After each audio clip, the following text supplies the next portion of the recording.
Nick Dunn, you're probably the most hated man in America right now. Did you kill your wife, Nick?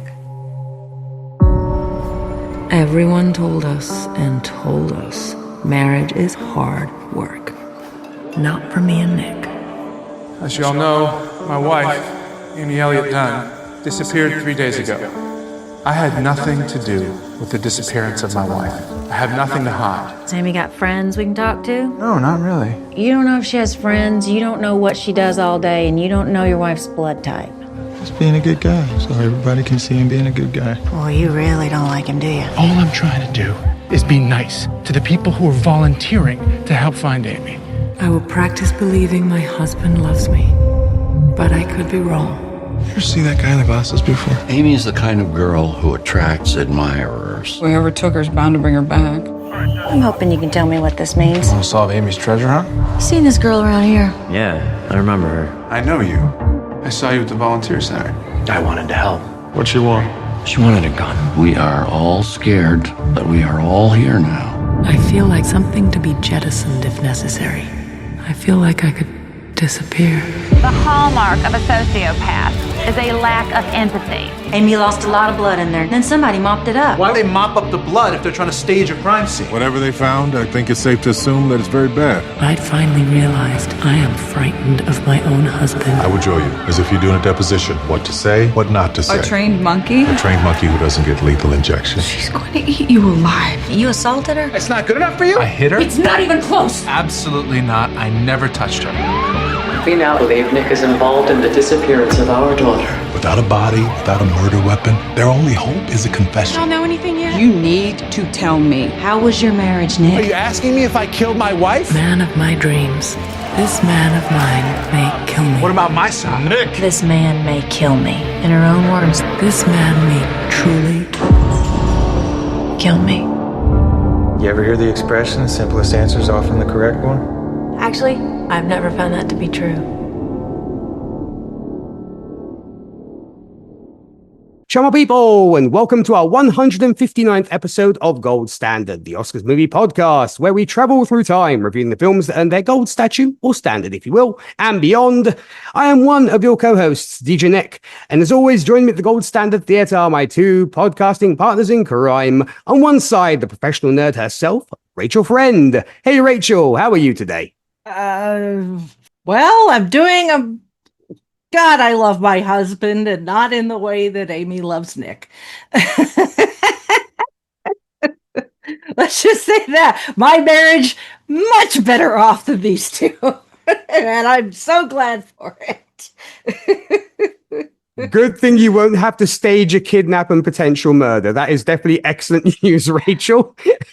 And speaking of another happily married woman, we, of course, the Ghostwood girl, Zan Sprouse. Hey, Zan, how are you today? I don't drink Mountain Dew usually, but if I ever did, I am never, ever leaving it unattended. Never, exactly. You never know what could happen to it, especially in certain, with a certain company one might keep. But of course, folks, as you've obviously guessed and seen today, of course, we are reviewing a movie I selected, and that is Gone Girl. This was directed by the wonderful David Fincher. The screenplay was written by Gillian Flynn, who wrote the 2012 novel by the same name, on which this movie is based on, of course, while the score was by two gentlemen who answer the names of Trent Reznor and Atticus Ross. At an estimate, to put in today's money, adjusted for inflation, this movie cost $83 million to make and made $502 million globally at the box office. It premiered at the New York Film Festival on September the 26th of 2014 and was then released to general public as of October the 3rd of 2014 and has a runtime of roughly 2 hours and 30 minutes. So, Rachel, starting with you, was this the first time you sat down to watch this? Had you read the book? And what did you make of it? It was my first time watching it. I had not read the book. I have no desire to read the book.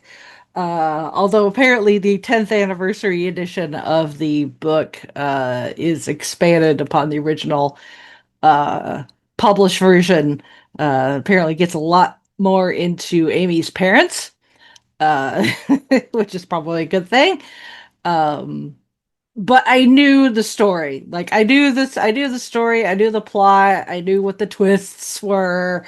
and how it ends and all that. But it's one thing to know, it's another to see it actually played out. And, any of our listeners who've been listening, at least part of my brain is dedicated to playing armchair psychologist, and the amount of just effed up, the amount of trauma and psychopathy and just the amount, there's not enough there. I don't think there's enough therapy and like medication for all the mental illness that goes on in this movie, to be honest with you. Like Amy is just an absolute psycho. And her supposedly doting husband is not really a whole lot better, but we'll talk about this when we talk about the characters, but it's like, by the time you reach the end, you're almost siding with Tyler Perry. Like, yeah, these two are made for each other.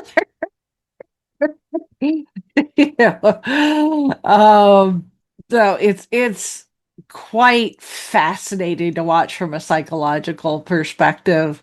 Considering like 90% of this movie is people just making decisions either to do something, or in some cases, especially Dick's Place, to not do something, not disclose, not completely tell the truth. And really not a whole lot does not actually like happen, quote unquote, in this movie as far as like any action and stuff, except for that little bit there with Desi.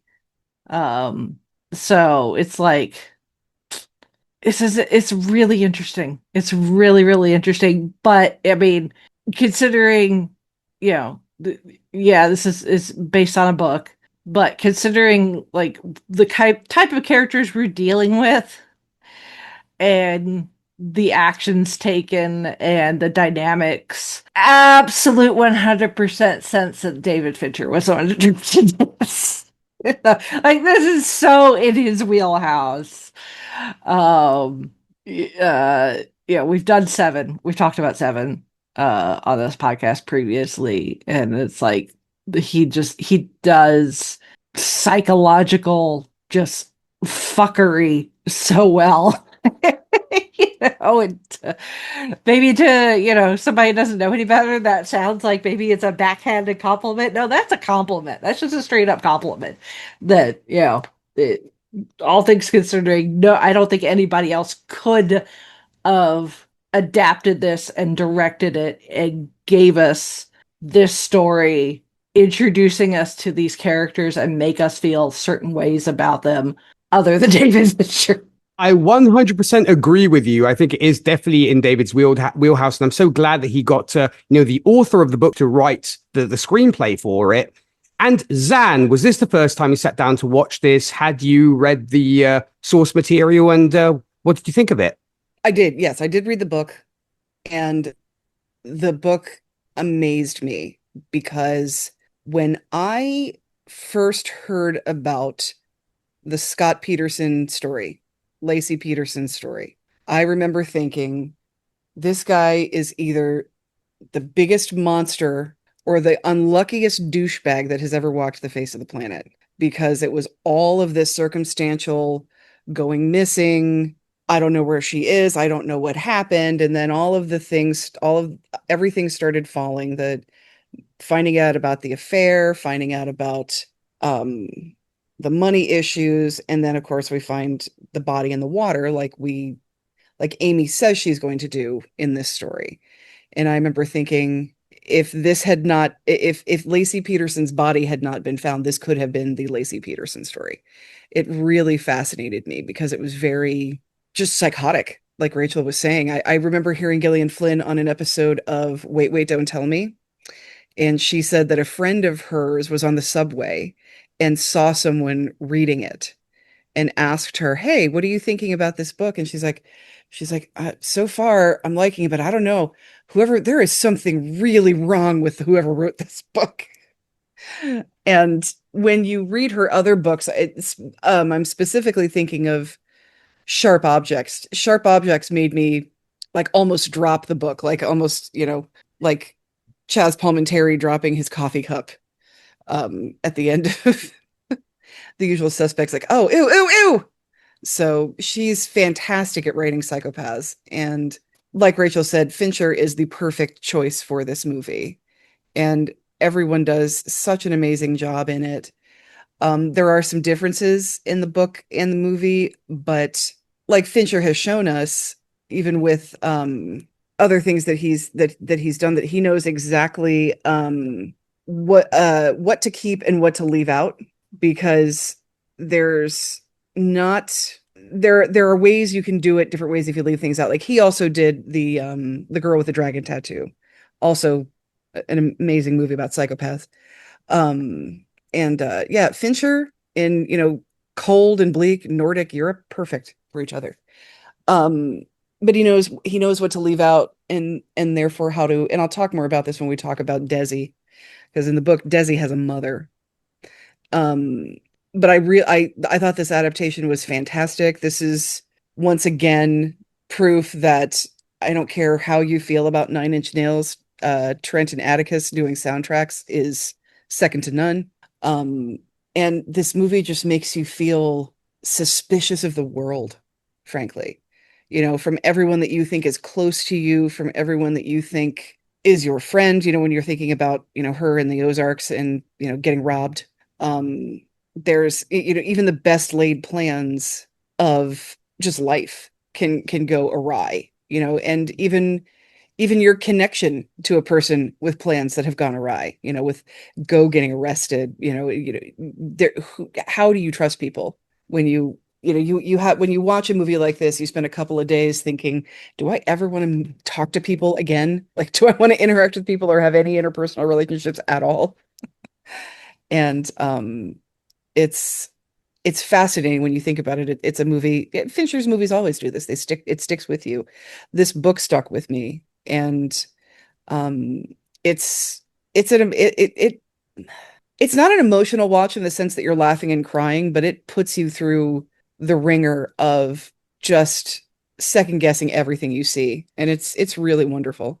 I 100% agree. And also, it's interesting that Gillian is actually now very, working a lot on other projects when it comes to TV and movies and such, because apparently now she's developing a limited series for HBO based on her novel Dark Places, which should be interesting. And even more interesting, apparently she's collaborating with Tim Burton on a remake of Attack of the 50-Foot Woman, which should be very interesting, seeing what Gillian can do when she can write certain characters. I can't wait for that. I am so excited for that, because if you've never seen Attack of the 50-Foot Woman, it's another movie about a woman being done wrong.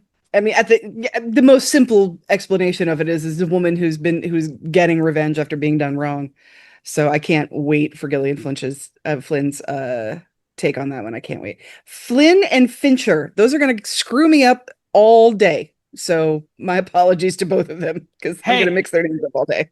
Apologies from my end as well when it came to that too. But yes, I think it's going to be interesting. Burton and Flynn working together is going to be interesting. Yeah. I mean, as you guys were saying, I think when it came to this movie, and the reason why I chose it is because there are those films out there that don't leave you with answers so much as a lingering sense of unease. And this is definitely one of them. And what strikes me most isn't the mystery itself, but the way it quietly, to your point, Zan, dismantles certainty. Because it asks how well anyone can truly know another person, and whether we ever stop performing, even in our closest relationships. And that idea stayed with me long after the credits. And there is also, I think, something fascinating about how the story treats public perception.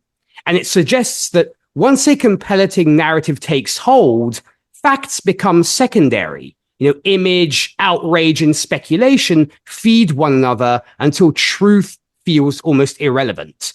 And watching that unfold is unsettling because it doesn't feel exaggerated.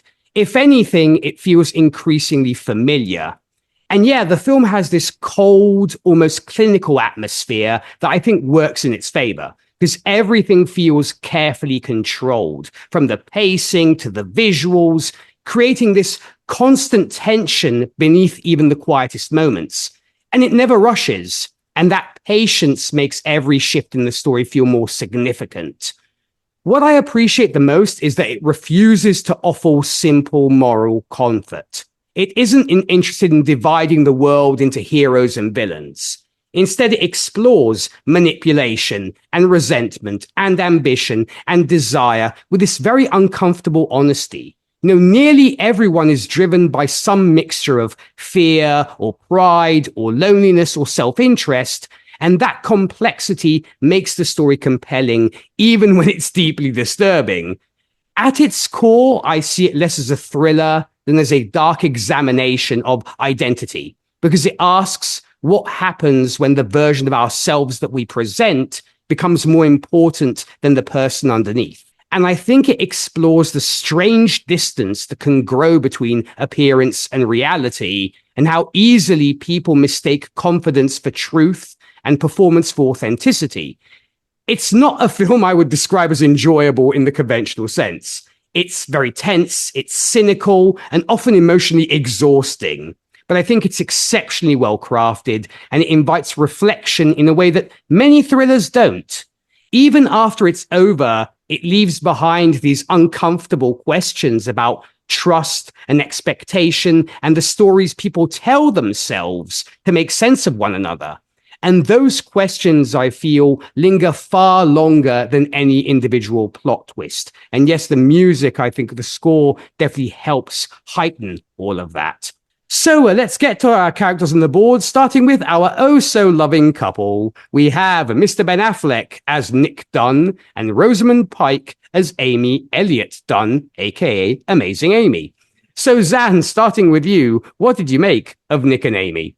I'll start with Nick. He's the easier one. Nick is exactly who you see. He is everything he presents. And you can tell that when he's with Amy, he's trying to make himself into a better person. Everything she says at the end about him and everything he says in the interview is true, that he was a better person when he was trying to be a person that she would like. And Amy is the type of person that demands that people rise to her occasion because of how she's had to rise to match Amazing Amy. And I'll talk more about that in a second. And because Nick is exactly who he appears to be, and we do find out that he does have some secrets from not just Amy, but from Go as well. He pretty much has laid himself out there for everybody to see, that's why when, Go finds out about things that he hasn't told her about, she gets very upset, Go, of course, being his twin sister. And, with the secret he's keeping with Amy, with, Andy, who is poor Andy, such a ridiculous situation with Nick. Very typical, unhappy in the marriage because of exactly everything Amy says, because of him being able to keep up the promise of rising to be the expectation. And it's not, and the thing about Nick is, because these two are kind of both terrible people. Nick's just kind of a douche. She's a sociopathic psychopath, and a little bit of a narcissist as well. But I'll talk about that in a second because she comes by it very honestly. Nick is just kind of that typical douchebag that when adult life gets real, he reverts to when it felt good, like being 22 years old. Amy does nothing really wrong to him other than expect him to rise above the bullshit. And she says that a couple of times, promise me we'll never be one of those couples. And, and it's hard to believe what she says in that diary and what those flashbacks are. But when she talks about it in her narration in, I'm so much happier now that I'm dead, after that moment, where she talks about the early days being true and crucial. So I do believe that those conversations actually happened. And I do believe that he, was the guy he said he was, asking her to marry him at the amazing Amy wedding party. She's expecting him to be more than his default setting. And his default setting is just kind of and I'm sorry, I live in the Midwest. I know guys like this, like a Midwestern bro that's good with, I don't believe he was as sexually manipulative as she describes him as, but I do think that there might have been some times where he did suggest going to Outback. And when you're from New York, that's not, when you're from New York's upper echelon, where she says the world ends at the Hudson. The Outback Steakhouse, no, it's not going to do it for you. And just sort of rising above the default setting, rising above the basic people, the basic couples out there, that's her expectation. And that's all she ever really did to him until this started happening. She even says it at the end, I want the Nick that presented himself to me when he was trying to get me to like him, which was somebody who was willing to be, I don't want to say a better person, but better than the rest of the unwashed masses, basically. And that's kind of where Amy's coming from. That's kind of where she thinks of it. Yes, they moved because his mother was sick, and yes, they both lost their jobs, but she's coping with it better because, of course, she's the one that has the money. And I think when it comes to their marriage, a lot of resentment built up with the fact that he has the tragedy, but she has the money. And because Amy's goal is to be the perfect couple, the happiest couple, because what's the point of being a couple if you're not the happiest? Amy never particularly cared about Go's opinion of her. So again, while they're there, she's not interested in making friends there. Even when she does befriend Noelle, she, in her journal, in her narration, befriend a local idiot. She needs somebody who has the urine, and that's all about. Amy's not interested in being friends with people in this kind of scene, in this kind of, I don't want to say small town, but it's not St. Louis, suburban town, meta bar, college type of town. She's not interested in being friends with those kinds of people. So there's also a lot of resentment for Nick taking her there and then stopping being the Nick that she agreed to, basically.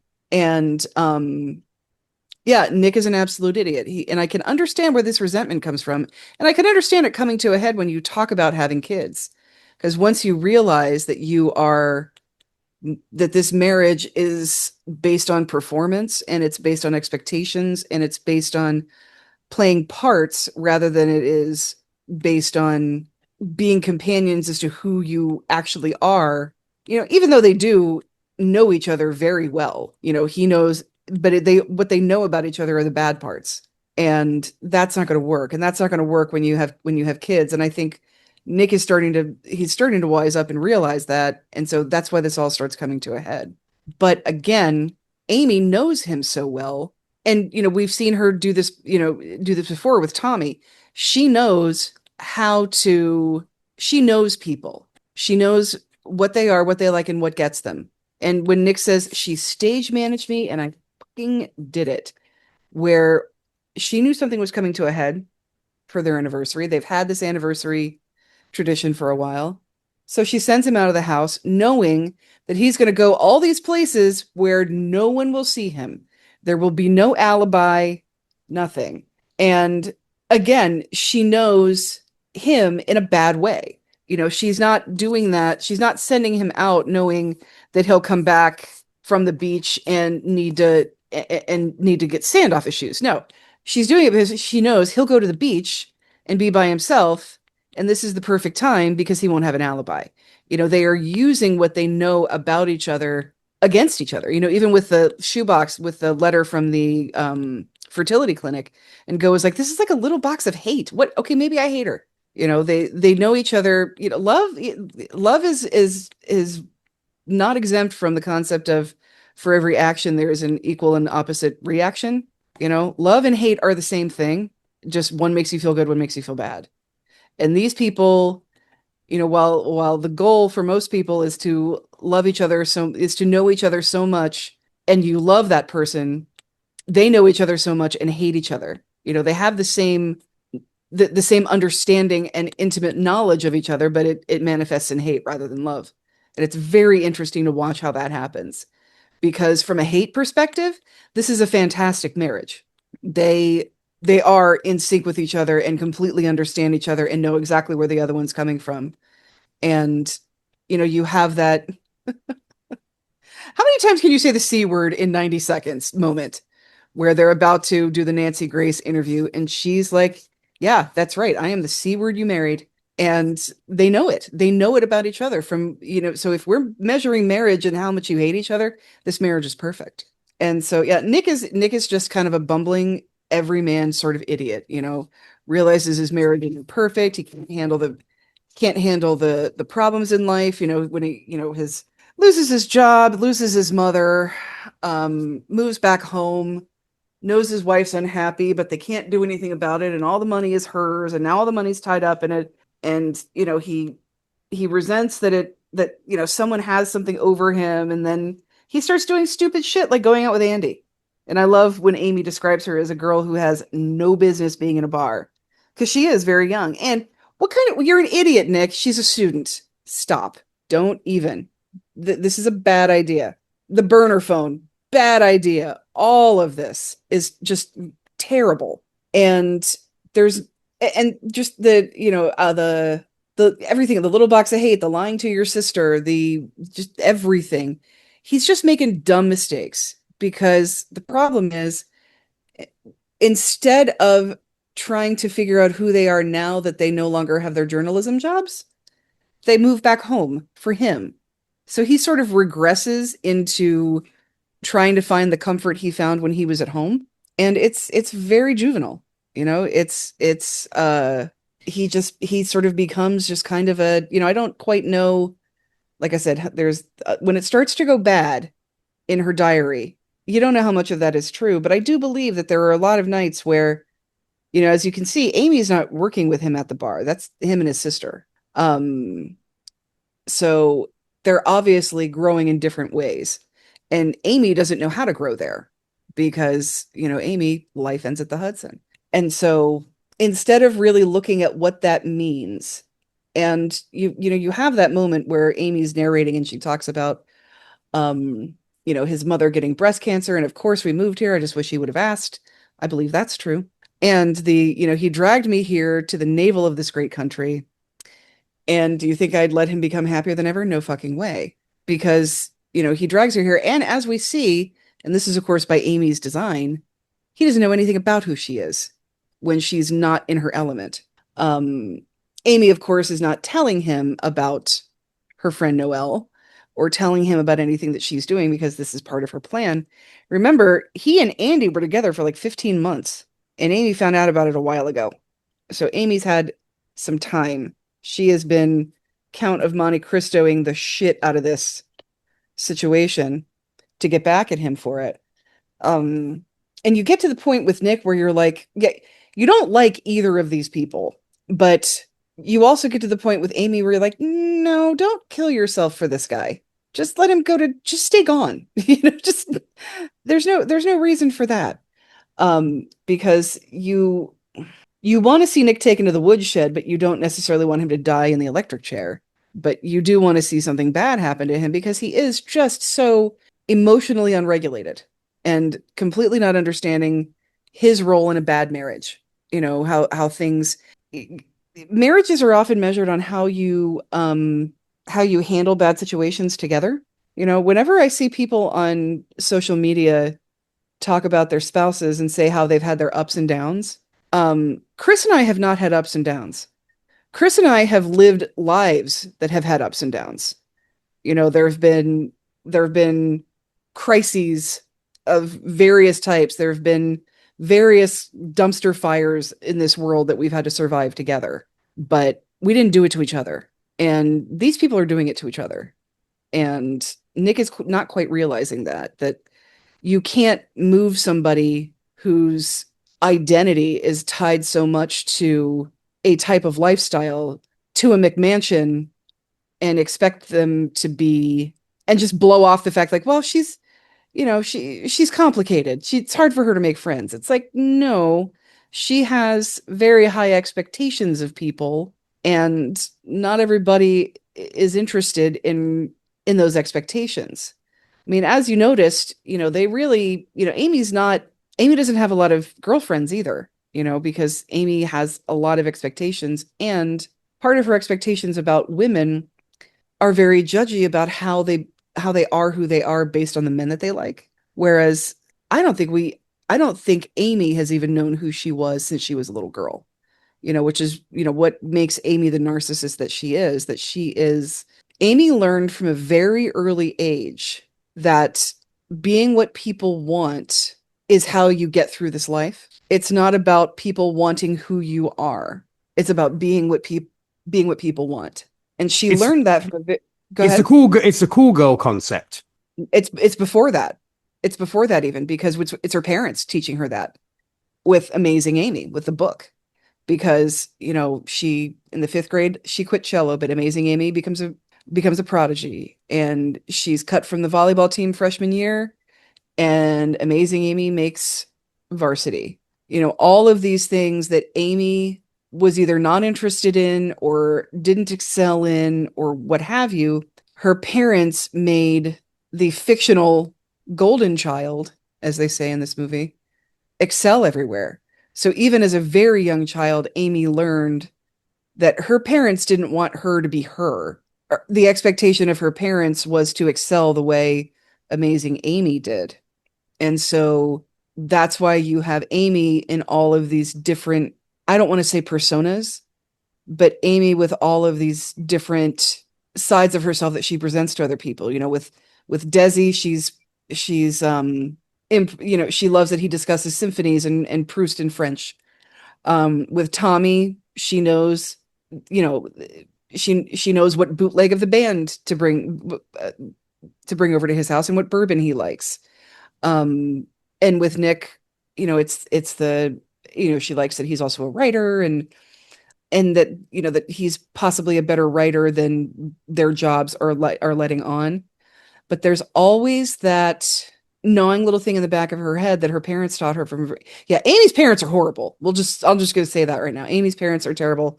Amy's parents made this girl a psychopath. They taught her, like I said, by teaching her from a very early age that who a person is nowhere near good enough. And there's always someone that will be preferred because they're better than you. And that person may be fictional. They taught her the fact that who we are, or they taught her the idea. I don't believe in this. I don't want people to be this way with me. But the idea that who we are to other people is fictional. It's who we present to them to be the best version of ourselves. And like she says in the car, it's, women are whoever he likes them to be. That's what cool girl is. And that's not how relationships should be. You should be finding a guy that thinks you're the cool girl before you even know who he is.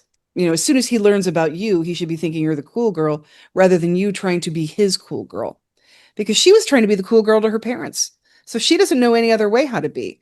So, you see it with Desi, you see it with Tommy, and you see it with Nick. And you see that, but she's still always trying to improve people, with Tommy talking about her buying the ties and, she made me her business and I've turned into a project for her. Nick is very much the same way, but when they betray her in the sense of either wanting to break up or finding somebody else, or even in Tommy's place, just, backing away, slowing things down. She needs to punish that betrayal. And that's why she does the things she does. And she knows exactly what everyone wants to see in a victimized woman. Even her talking about, how to be, she's like, in America loves pregnant women. And, as if it's so hard to be pregnant, all of the things she says about that. She knows exactly what she needs to be for the audience she has. And I don't think she even knows who she is, because I think the only person in her life that has similar expectations as she does of people is Desi. And she's very much not who Desi wants her to be when she is left to her own devices. because of how much he tries to change her when she gets to his place. And we'll talk more about that when we talk about Desi. But whatever she is as a person, I don't think she was ever allowed to explore, because as a child she was competing with Amazing Amy, and then that turned her into something that made her realize that she has to be the best version of whatever is expected of her in whatever situation, whether it's the best journalist, the best wife, the best daughter, the best girlfriend. And even when she's talking about Cool Girl being a myth, she's talking about all of these different things that girls don't actually like, but they do just to make sure that they're a cool girl.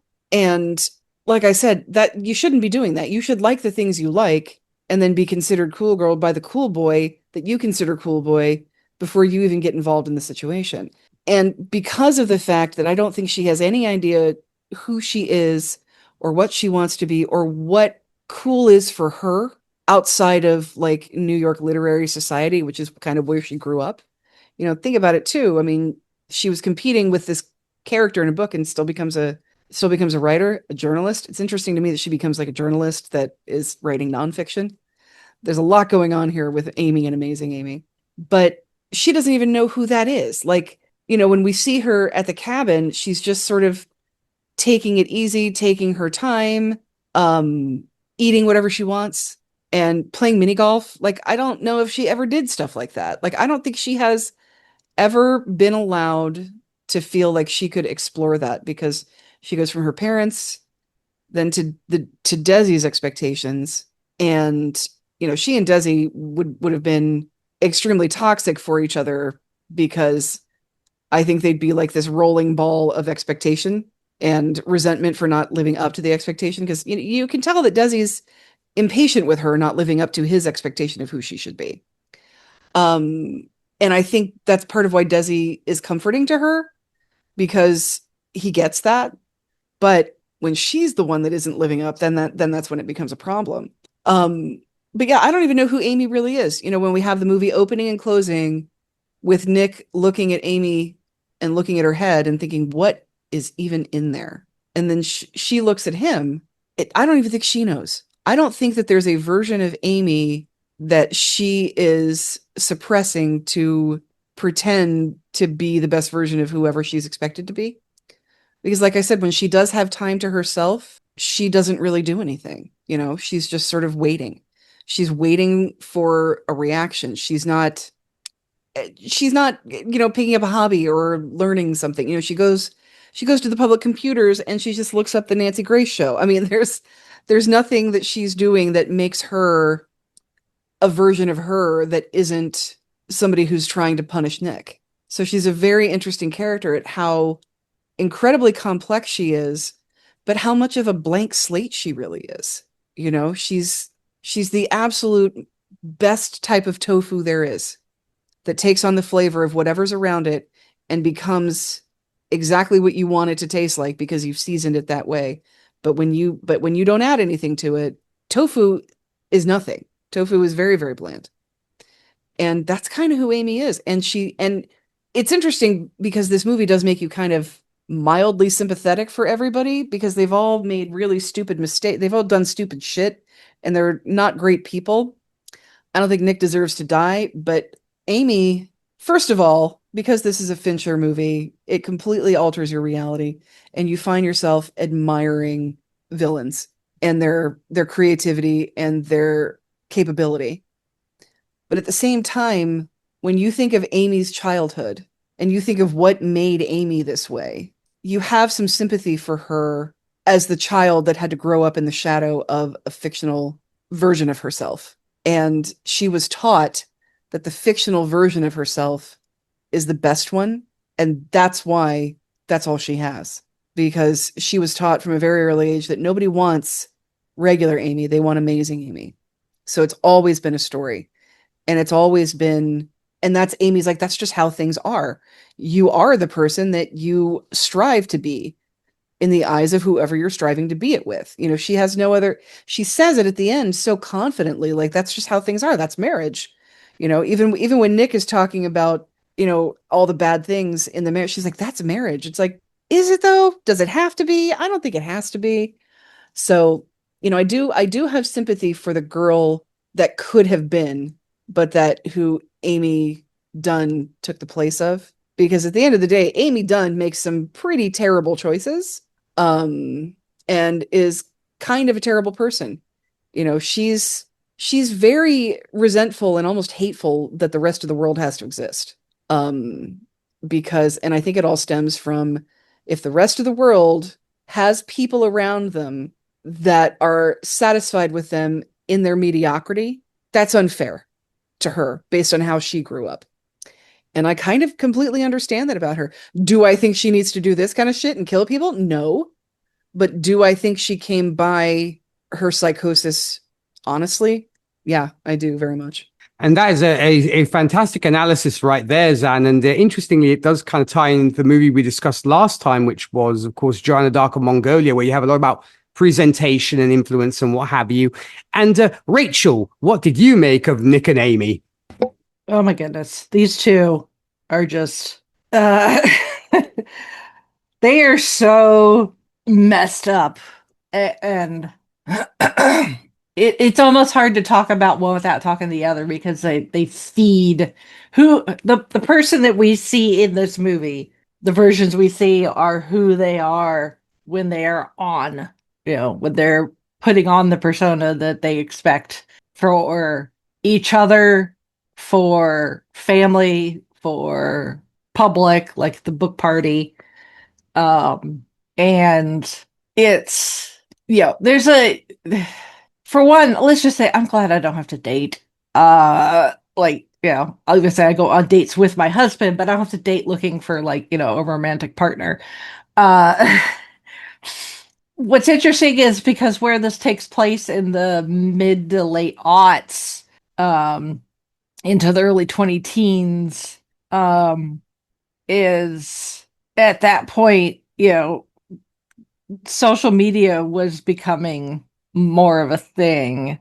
And we see that somewhat after Amy's disappearance and the one weirdo mom that at first is offering to make Nick food, and then she wants to take a selfie and post it all over the place like she's some sort of true crime influencer or something. I have no idea.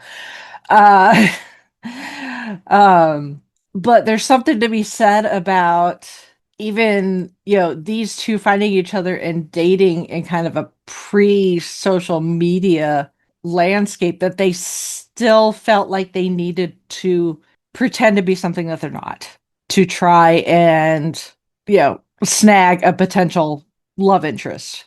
And especially if you look at, Amy's cool girl kind of monologue is one of those things that has stood out since this movie was released, because it strikes a nerve.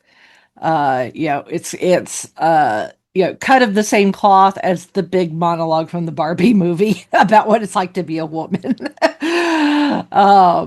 And Amy, as awful as she is, you do find yourself having at least a little bit of sympathy for her because of how she grew up. And we'll talk about her parents in a little bit, but her parents are psychologists. Surely they knew what the fuck they're writing these books would do to their kid. Yeah. Surely they should know better. But apparently not. And the thing is Amy learned very early on how to put on a show for whoever, to show, to always show people what she thought they wanted to see and hear. And after a while, it probably just became habit for her, and almost like a natural reaction, like sneezing. She finds herself in a situation facing somebody, that she's never met before, and she's got to learn quickly how to be a chameleon and figure out the right body language, the way to speak, all this stuff that will give them the Amy that they want to encounter. So when you get into a relationship with someone, even though she and Nick are together like 2 years before they even get engaged, somehow and like I said, I think it just becomes so natural to her that that doesn't crack really before they get married and they're living under the same roof. And even then, it takes a couple more years for things to start to crack. And Nick is also putting on a persona, I think, because he wants to be the person that I think he thinks Amy wants him to be. I think there's also a little bit of part of him that also wants to be the person he thinks deserves someone like Amy, who comes from a more privileged background. You know, she's an only child. He's a twin. She comes from money. You know, his their parents are married. He comes from parents that are divorced. You know, it's slightly more broken home, at least in the more stereotypical sense. You know, his dad develops dementia and has to be put in a nursing home, and unfortunately, with this particular type of dementia, it seems like he's very volatile. Um, which is very unfortunate that that's something that happens, unfortunately, with people with dementia. And then he loses his mom to cancer, and they both lose their jobs in the recession, which I had a job, thankfully, but I graduated college for the first time at the start of the recession. So trying to find a job straight out of college that has anything to do with my degree was damn near impossible. Um, it took me 4-ish years, give or take a handful of months before I finally found something. So, so I understand that. Xana's exactly right. Is marriage doesn't necessarily, unless there is somebody doing something that like directly affects the marriage. Something like infidelity, whether that's, Nick having the affair or even, financial, uh, doing things financially behind your spouse's back, that's also a form of infidelity. A lot of it is the marriage does not have to be hard. I say this as somebody who has been married going on so long that I've started to lose track of how long I've been married. 17 years, almost 17 years. So, barreling towards 20 years of marriage. And yeah, life has had its ups and downs, but our marriage has never really had ups and downs because, as we'll talk about the ending, but some of the things that Nick is saying in their interview, which he is just completely bullshitting. But if he was actually telling the truth, he'd be totally on point. Is being having those open lines of communication, not having any deception or making sure that you're there for the other person when they need that support, whether that's emotional, physical, here, have a Kleenex, whatever. It's like, marriage in as an institution does not have to be hard. Life can be hard while you're married, but if the marriage is hopefully built on something, a solid foundation, then you should be able to weather whatever life throws at you. Now, it doesn't mean you're two people and you're an island. You can have outside support. The fact that Amy doesn't seem to have any friends, even though supposedly, this mommy, seemingly of triplets, who claims she's Amy's best friend, but not really. Amy was, and some of the other moms in the neighborhood, I mean, Amy was using them. Although the fact that, this poor lady who has triplets, goes out on walks with Amy a few times and suddenly she's Amy's best friend, just shows you how isolating it can be to be a mother. But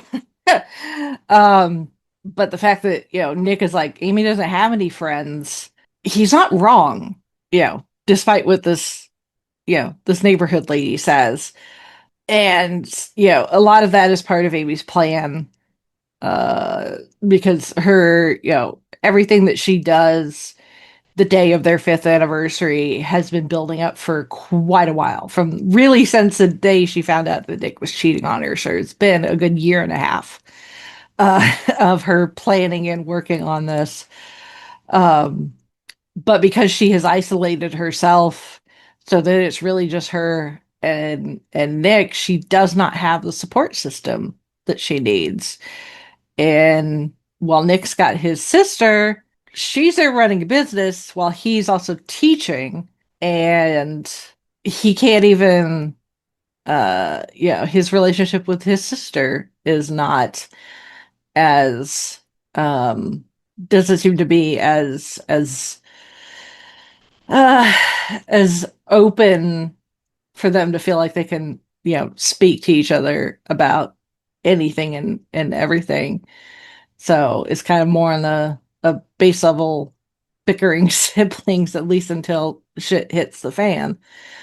So yeah, these two have consciously and unconsciously throughout their time together, and also the things that they went through before that, as kids and growing up before they found each other, have put them on this pathway so that when their individual paths cross, it's not quite throwing gasoline onto an already raging fire. It's more like setting the gas can to the side, not realizing that it's got a tiny little hole in it and it's leaking, and it's slowly trickling towards this blaze that eventually is going to flare up and explode, and there's going to be a lot of collateral damage. Another great analogy, I guess, from tofu to blazing fires. I think both of you are right on the money when it comes to these two characters. And I think this film sparks so much discussion, as I have actually seen online and such, as because it's built around these two deliberately difficult people. My impression is that, like even you were saying, Rachel, that neither Nick nor Amy is meant to be a straightforward protagonist or villain. Because I think the film encourages us, the viewers, to question first impressions and to recognize how incomplete any single perspective can be. And yes, Nick does come across as passive and often frustratingly indecisive. He avoids conflict, he withholds information, and frequently lets circumstances dictate his actions instead of confronting problems directly. Now, that doesn't make him evil, but it does make him complicit in the deterioration of his relationship. And one of his defining flaws is his tendency to prioritize comfort and appearances until avoiding the truth becomes impossible. Amy, by contrast, yes, she's portrayed as extraordinarily intelligent, meticulous, and fiercely determined. And she does have an acute understanding of how people think and how easily narratives can be shaped. At the same time, her need for control and her willingness to pursue it without moral restraint makes her one of the most unsettling characters in modern thrillers. And she's fascinating because she's written with depth rather than as a one-dimensional antagonist. And her motivations are emotionally recognizable, as you were saying, Rachel, even when her actions are extreme and indefensible. What I think makes their dynamic compelling is that they're almost opposites in how they respond to disappointment. Because one retreats and avoids, the other plans and manipulates and escalates. Together, they create a relationship that becomes less about love and more about power, perception, resentment, and the need to win. I don't think the film asks us to like either of them. Instead, I think it asks us to observe them. They're exaggerated in different ways, but they do embody real insecurities. The pressure to maintain an ideal image, the fear of being misunderstood, and the temptation to rewrite reality when it no longer matches our expectations. And that's exactly why they're memorable. Not because they're role models, but because they're psychologically intriguing. Even when their choices become shocking, they remain compelling to watch because they're driven by very recognizable human desires, amplified, of course, to a disturbing extreme. So I guess at a certain point one could say they might possibly deserve each other. So speaking of the sister, let's get to another key character in our film, and into our protective sister, of course. We have the wonderful Carrie Coon as Margot Go Dunn. So Rachel, starting with you, what did you make of Margot? Margot it's interesting that throughout this, as I was saying, Nick and Margot do not seem to have that close of a relationship, which is interesting considering they're supposed to be twins. And in like every other piece of media where they're twins, regardless of whether they're identical, fraternal, same gender, boy, girl, whatever, combination, that they always seem to have this almost unsupernatural connection, yet these two don't. It's like if you didn't know they were supposed to be twins, you just think they were siblings that don't have that close of a relationship. And the thing is like we get so far into the movie and we find, we get that first like twist where it's like, oh, Amy's not actually dead, surprise. And then Amy is telling us, all the backstory, and we're getting the entry. Even before that, we get some of the entries from her diary. And um mark Margot seems to be almost a piece of this entire plan, whatever you want to call it, that Amy has, that Amy doesn't seem to have factored in. Yeah, everything's about Nick and how Nick is going to react to this and that, and the clues for the anniversary scavenger hunt and all those things, and him getting arrested and him, going on trial and possibly getting the death penalty. And it doesn't, and it's, the fact that she's got this sister-in-law that is her own person. She's using her sister-in-law's woodshed, with apparently her sister-in-law not knowing, to house all of these items that are essentially part of her framing mechanism for her husband. That Go getting arrested herself and being, accused and or charged with anything doesn't seem to factor in. How this would affect her sister-in-law doesn't seem to factor into her decision making. It's like, oh, my cheating lying husband's gonna go to jail and maybe, get the death penalty, and that's gonna leave my sister-in-law to be at the very least financially responsible for her elderly, disabled father who's in a nursing home, and also has to run this, run this business. And ultimately, Nick is able to, thankfully the evidence backs up his his theories and his accusations, and Go, is on his side. And she's immediately like, calling me a bitch and a manipulator, all evil and all these things. So it's like he didn't have that much of a relationship to begin with. Yet to me, it just seems like Go was kind of a somewhat loose end that Amy just kind of left, that could have ended up being a hiccup in this entire elaborate scheme of hers, and just by dumb luck it didn't, which I think goes to show that Amy's not as smart as she thinks she is. I think it also shows that she underestimated the relationship between her husband and his sister, and what her quote unquote disappearance slash quote unquote death would mean. And that while everyone else is seemingly turned on Nick, once certain data points are entered into the equation, that Nick would have people on his side like his sister. And I find that interesting, and I don't know how much that differs from the source material. If her relationship with Go is elaborated on and fleshed out more, and how she factors into Amy's schemes or not. But at least as far as the film is concerned, to me, it just seemed like it was a little like you thought of 99.99% of things Amy, but you just left like this one little thing kind of loose, and you just got really, really lucky that it didn't turn around and come and bite you in the ass.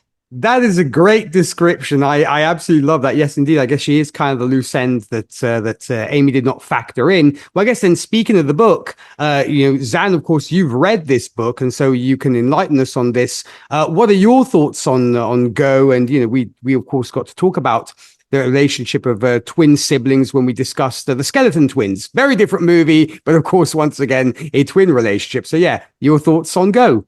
Go's my favorite character in this book. I I very much like Tanner Bolt in this movie, but in the book, in the movie, Go is my favorite character because even at the end of the movie, Nick says, "You are my voice of reason," and I think that's what she is for us too. She is the audience's voice of reason, that we understand.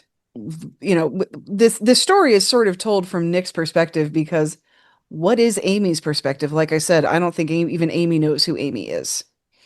So it's sort of more told from his perspective because it starts that way, and then out of our two anti-heroes, he's the one that I think you feel the most sympathy for because he does get absolutely trapped in this because he's seen how literally the world will turn on him if he turns on Amy. So there's not much to do, and how he even tries to prove or tries to get people to question what exactly happened with Desi.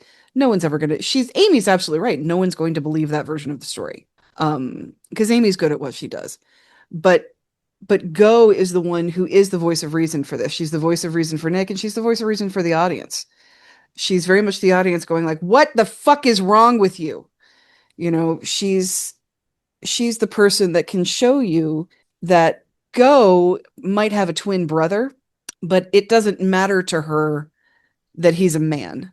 That's her twin. And as she says, of course, I'm with you. I've been with you since before we were born. The relationship means something to her. And I love that about her because I'm that type of person too. My relationships mean something to me. They're if you have a relationship with me in any way, shape, or form, that is meaningful to me. And I don't just mean, romantic relationship. If you're my friend, if if we are friends in real life, if we are friends on paper, like social media or pen pals, doesn't matter. The connection we have is meaningful to me. And so I very much empathize with her like that. And just, she is the empathic one, whereas Nick is the one who is she is the emotionally intelligent twin. She got the emotional intelligence of all of them. And as we see her just kind of living her life and, doing her thing and making the most of the connections in her life that mean something to her, Go kind of to me, and Carrie Coon helps with this as well. I love Carrie Coon. Go sort of shows us that, but like I said, let me get my thought here. I'm trying to say 18 things at once, and it's all getting in a log jam trying to come out of my mouth. Go is single, but Go's very cool. Go proves to us that cool girl exists, and cool girl is in the eye of the beholder. She is who she is. She's emotionally intelligent. Connections with people mean something to her. She is a meaningful, thoughtful person, and she runs the cool bar. So, like I said, even though she does have a man in her life that is her brother, she's not doing these things to be what he wants. She is who she is. And we mostly see her in a role of support for him, but you can tell that as twins, they definitely have their own lives. When he moved to New York, she didn't come with. So there's definitely a healthy separation there for them having autonomy from each other, because twins are often not given autonomy as children. They're often referred to as a unit, and I have twin cousins, and I remember my parents always very consciously wanted to make sure that they knew that they were autonomous beings to them, that there wasn't like one birthday card. They all got, they each got a birthday card, they each got a birthday present, never like, oh, you boys can share this. um my parents were very conscious of that, and I think that I started from an early age understanding that grouping people together is not healthy. Whether it's twins, whether it's a marriage, everybody deserves their autonomy, and these twins have their autonomy, but they are extremely connected. And I wish there had been a little more chemistry between Carrie Coon and Ben Affleck in this movie to show that. I don't think it's anybody's fault. I just don't think it happened on screen. Because it comes across as he is able to go to her for comfort, but it doesn't seem like she does that. And I don't know if it's because we're only seeing this one slice of their life together, where he's the one that needs the comfort. But I would have liked to have seen a little more give and take of that with each other. And you get a little bit of it when she's in the house, and she's obviously very close with the cat. They're in his bedroom. She's looking through his little shoebox of hate. And when she's getting arrested, he immediately jumps up to go protect her. So you can tell that they do have a protective relationship with each other, but I don't think the comfort came across. But she is definitely the source of comfort for him. And it's unspoken. Like, he just goes to her house. They're not even talking. She's just getting out the sheets. They have a routine with each other that is close and supportive. But it just would have been nice to see, because I want that for Go, because I like Go. I like her as a character. But she definitely follows this story the way the audience does. And even though it's her twin brother, even though she loves him more than anyone, did you do it, Nick? Because that's how good Amy is. Amy can make your literal other half, your genetic other half, doubt you. And then your own behavior can validate those suspicions. You're sneaking around with your student kind of crap. And then it also reminds you that when you are, like I said before, Go reminds you that when you bring a psychopath into your life, it will affect everyone that means something to you. And, I love that moment where he comes to her door and he's like, I just need 20 seconds where you don't yell at me, you don't judge me, and you just let me talk. She's like, all right. And then they go out to the woodshed and she's like, what the fuck is all of this stuff in the one of my favorite lines of this movie is when Tanner Bolt refers to the woodshed as a showcase showdown of stuff in your woodshed, as a reference to The Price is Right. I think that's so funny. Where she's standing there and she has that realization, like, what the fuck? I'm not only does she realize, shit, I'm involved in this too, but oh my God, I'm sorry I ever doubted you. We have to, and Go is right there with him. Like, they are now together again. Like, oh my God, this woman's a psychopath. How do we get out of this? Rather than, you need to hire Tanner Bolt. And another great thing about Go is that her anger at Nick is incredibly justified. And the audience's anger at Nick is incredibly justified.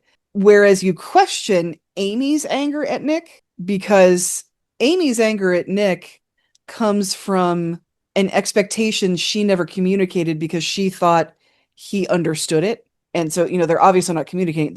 And at the end, when he says they communicate, he's not wrong. But you're sort of wondering, like, this guy is kind of an ass, but does he deserve this?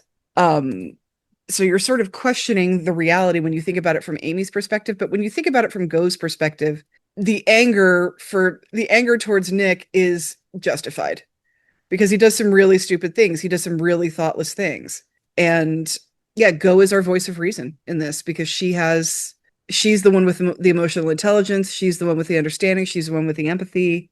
And like I said, she's the actual cool girl. And the actual cool girl is not always the blows your mind on paper manic pixie dream girl type of thing. Sometimes cool girl is just the interesting, salt of the earth, supportive one that is there for you and understands you as who you are.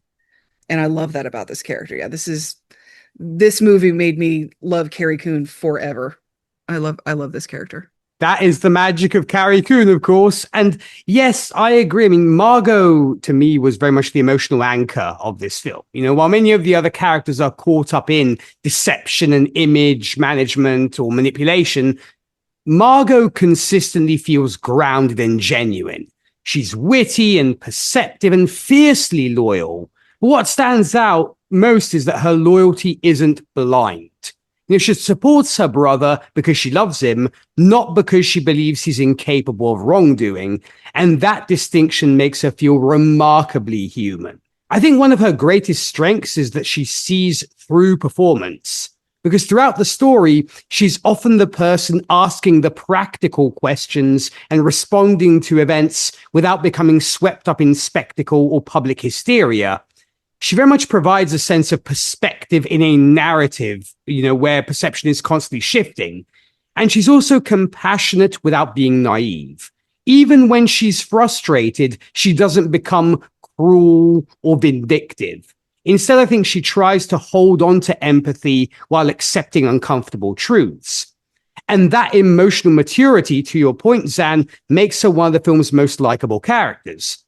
And another reason I think she resonates is that she serves as a reminder of what a healthy relationship can look like. Because her bond with her brother is imperfect, but it's built on honesty, affection, and genuine concern rather than performance. And in a film obsessed with appearances and power dynamics, that sibling relationship feels refreshingly authentic. At the same time, Go isn't portrayed as flawless. She can be sarcastic, impatient, and emotionally invested, but those qualities make her believable rather than idealized.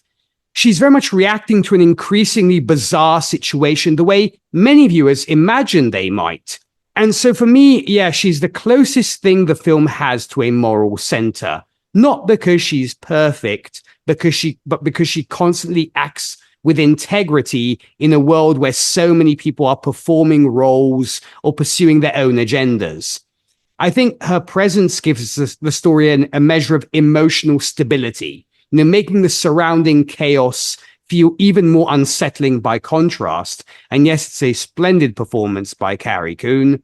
So let's get to our detective and her partner. We have Kim Dickens from Huntsville, Alabama. If you were wondering about the Southern accent, it is genuine, as Detective Ron DeBoney, and Patrick Fugit as Officer James Gilpin. So Zan, what did you make of law enforcement? Good cop and idiot Southern cop, basically. These two are really well, okay, Rhonda specifically. She's a fantastic detective because, you know, she comes in with that, oh my goodness, your wife is missing. Well, let's figure out about that. So where were you? You know, that sort of, you know, you really do feel the impending doom that's coming to Nick with the fact that he is called for help. You know, he starts out the morning solitary and unsure, and then decides what he's going to do, and he knows his day is not going to be great. You know, who asks for a divorce on an anniversary? Just wait for the next day, or do it the day before. I don't know. There's just something so masochistically sadistically symbolic of that and ceremonial. He knows he's going to have a bad day, and then he gets home and Amy's not there, and he's like, what? He sort of, you know, we sort of see Nick with a what fresh hell is this attitude. And then when we realize something really might be wrong, and, you know, even when he's, you know, calling his in-laws, and then his dad is there, just there's so much going on for him at that moment. And you can tell that she is just not helpful. But at the same time, you can tell that she knows that not all of this put together is going to cut it. Where she's like, that moment where she says, do you know how hard it is to do a murder case without a body? No, it's extremely hard. And she's like, there's just one thing I want, and that's a body. If she's dead, I want to know that she's dead. And then she's sort of thinking something's not, from the very beginning, she's realizing something's not right with the whole coffee table knocked over, but pictures on the wall are still upright, and or pictures on the mantle are still upright. And so you know that she's really looking, and that if somebody else really looks at this, there could be an ally here, but there isn't one for so long in Rhonda, because at the end of the day, all signs are pointing one way, because these are not people who know Amy. And everything they know about Amy, they're hearing from her parents, they're hearing from Noelle, and they have pressure too. They're police. They have pressure. This is an incredibly high profile murder case. They have a lot of pressure to get this taken care of. So that there's a lot going on with her as well. Whereas with excuse me, whereas with James, I love, like, my wife says she did. Well, if Tiffany says so, he's very much the typical stereotype of the Southern cop of, this guy looks good for it. Let's just prosecute him. Where it's not about proof, not about anything other than what it looks like. If it's not even Rhonda is very much, if it looks like a duck and sounds like a duck and walks like a duck, it's probably a duck. Whereas James is like, well, if it flies, it's probably a duck. The typical thing. And we've seen that a lot in movies that we've watched. I'm thinking of In the Heat of the Night. Somebody gets murdered, the cop finds the one black guy waiting for the train home. He's like, okay, I found him. It's like, no, you found a guy waiting for a train. You did not find a suspect. And he's like, can we just arrest this guy, please? It's like, he's so impatient with the process, because it really looks, this is a kid. And I still think of him as a kid because of Patrick Fugit being in Almost Famous. And he's just never been in a situation where he's met psychopaths. Whereas I think Rhonda has. The idea that somebody like Amy could be out there would never even cross his mind. This is a pregnant wife who got cheated on, and it, again, because we live in a world that is post Lacey Peterson, I think our first thought was something like that, is she's been murdered, rather than she is plotting the greatest revenge plot of all time. And so because he's not able to see that, he's just very like, can we please go home and arrest this guy? He obviously did it. Well, is it obvious? There's no body. There are some things that he doesn't like. Why did he go there to burn the journal but didn't actually burn the journal? Like, there's all kinds of things.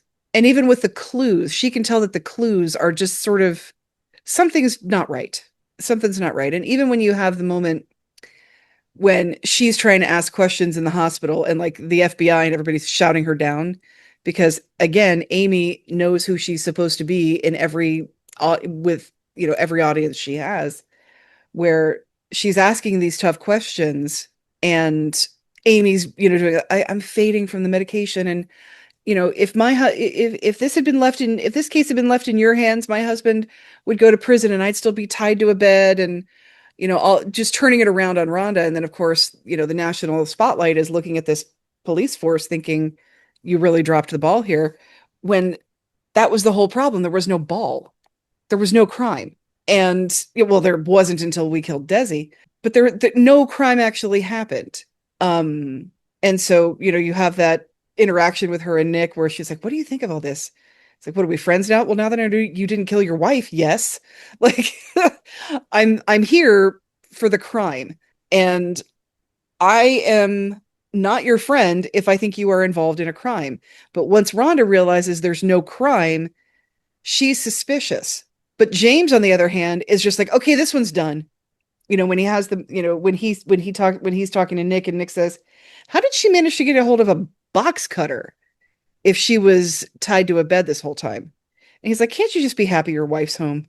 Like, can't you just take this? And it's like, you're not understanding that what she's saying doesn't make any sense. And because Amy is so good at playing people, and because she has become America's tragic sweetheart, if you notice, all the other cops in the room are guys that are completely falling for her weak victim act, and she definitely looks like that when she shows up covered in blood and, with the painkillers, even though we saw that incredibly disturbing scene where Amy rapes herself with the wine bottle. Her doctors are guys, the FBI are guys. So it's very, very different perspective because they're just, oh my God, she's back home and look at this, look at how strong she was to get out of this horrible situation, because Amy knows the world. Amy is an observer and understands the world, and she knows that there are stalkers out there. And if she spins the Desi story as a stalker, she gets away with this murder, completely gets away with it. But Rhonda's not buying it because it doesn't smell right.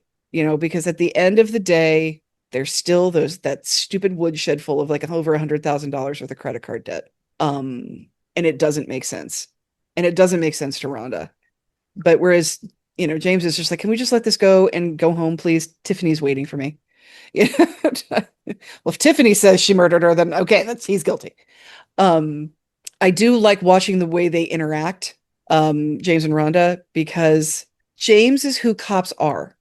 Rhonda is who we hope cops should be, is what we want cops to be and what cops should be. They should be looking at everything and looking at all of the angles and seeing everything for what it is, and not just taking things at face value when there's obviously a mask being worn.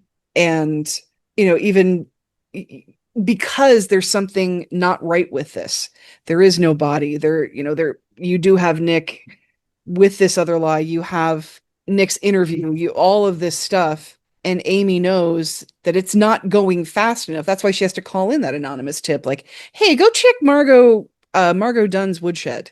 They have to, she has to provide a catalyst to move this situation on, because Rhonda's good at what she does. If Rhonda wasn't good at what she did, Nick would have been arrested day one. Like if James had been in charge, Nick would have been arrested day one. Nobody would have questioned anything. As soon as Noelle showed up and as soon as Andy showed up, it would have just gotten worse. And the fact that this case goes on as long as it does is because Rhonda is the one, again, Rhonda's our voice of reason, saying there is no body. We have his word against some circumstantial evidence.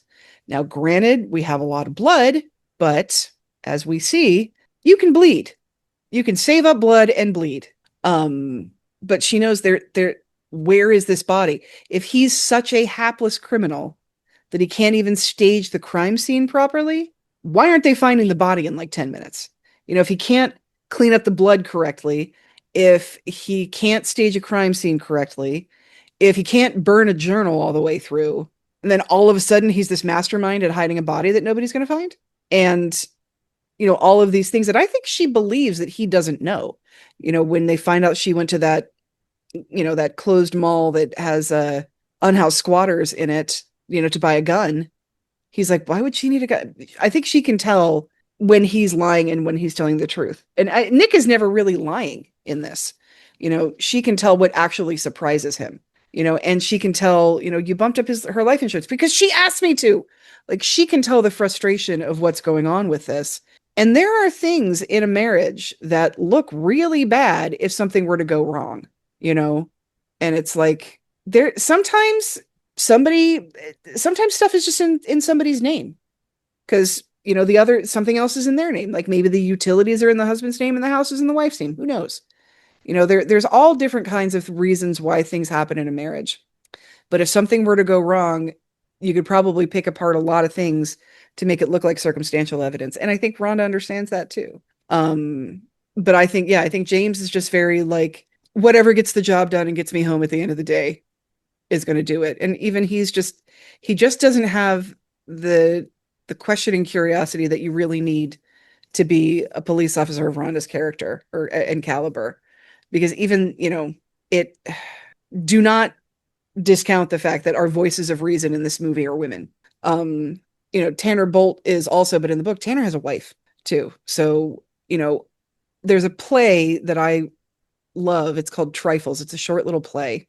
and it's about a murder that we can't figure out why it happened, and it's a woman murders her husband, and the men of the town, it's like 1800s, and the men of the town can't figure it out from anything, but the women just sort of look around the house and think about what they know about this woman to figure out why her husband drove her to kill him.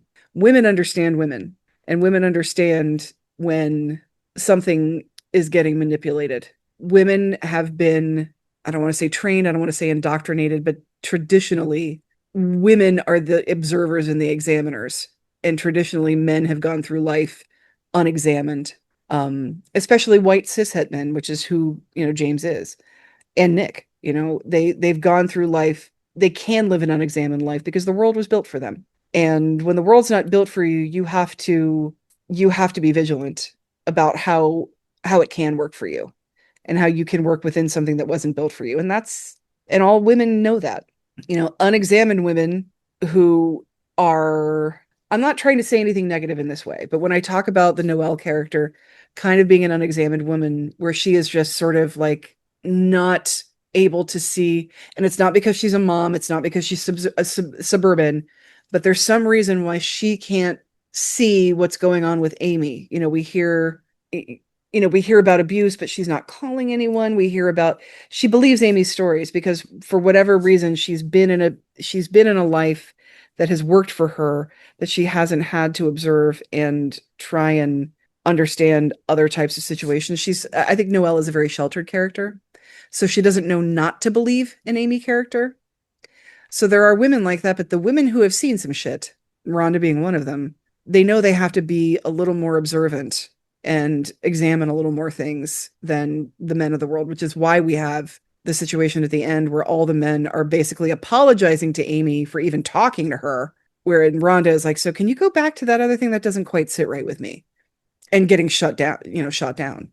And so I think they make an interesting pair of the different types of police there can be, and how, unfortunately, sometimes being a good cop means jack squat, because sometimes the situation gets worked in a different way.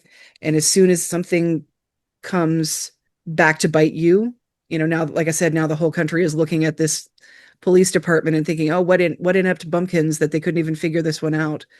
No, it's not that. It's that Rhonda knew there was more to figure out and they just couldn't get to it yet. So I really do like the Rhonda character, and the James character is a perfect example of everything cops should not be, and the perfect example of the yin and yang of the good cop, bad cop, of like, and I don't even mean good cop as in the nice cop and bad cop as in the one that'll punch you, but the one who's to quote Mark Wahlberg, she's the one around here who does her job and he's the other guy. You've got the voice of reason, and then you have the voice of, this guy, he looks good for it. He's probably a shitty guy anyway. Just put him in jail, and so one nice thing about this movie is that when you watch it, you do get infuriated at that concept. And I think we as a populace, not just here in America, but everywhere, any place that says, two gunshot wounds is a suicide, we need our law enforcement to keep questioning things. We need more people like Rhonda to question when it does not sit right. And so, yeah, I really like that character as well. And I love James's cute little haplessness. It's entertaining in this movie, but in real life, it's infuriating. But, I love the fact that he's at least the subordinate officer. And it's Patrick Fugit, so of course I think that makes him more endearing, I suppose. And part of me almost thinks there's a shared universe somewhere where Rhonda and Clarice Starling share coffee after work at some point and talk about their cases, because I think the two of them will get on like a house on fire, both being incredibly smart and very good at what they do. And Rachel, what did you make of law enforcement when it came to this film? Yeah, it's somewhat a fairly stereotypical dynamic where you've got the more seasoned cop and then the one that's a little more wet behind the ears. I do like that not only is Rhonda the more senior of the two, but she's a woman. And that's never really called into question, whether she's good at her job or not. Zan's absolutely right. We are kind of stereotypically, women are considered, more observant.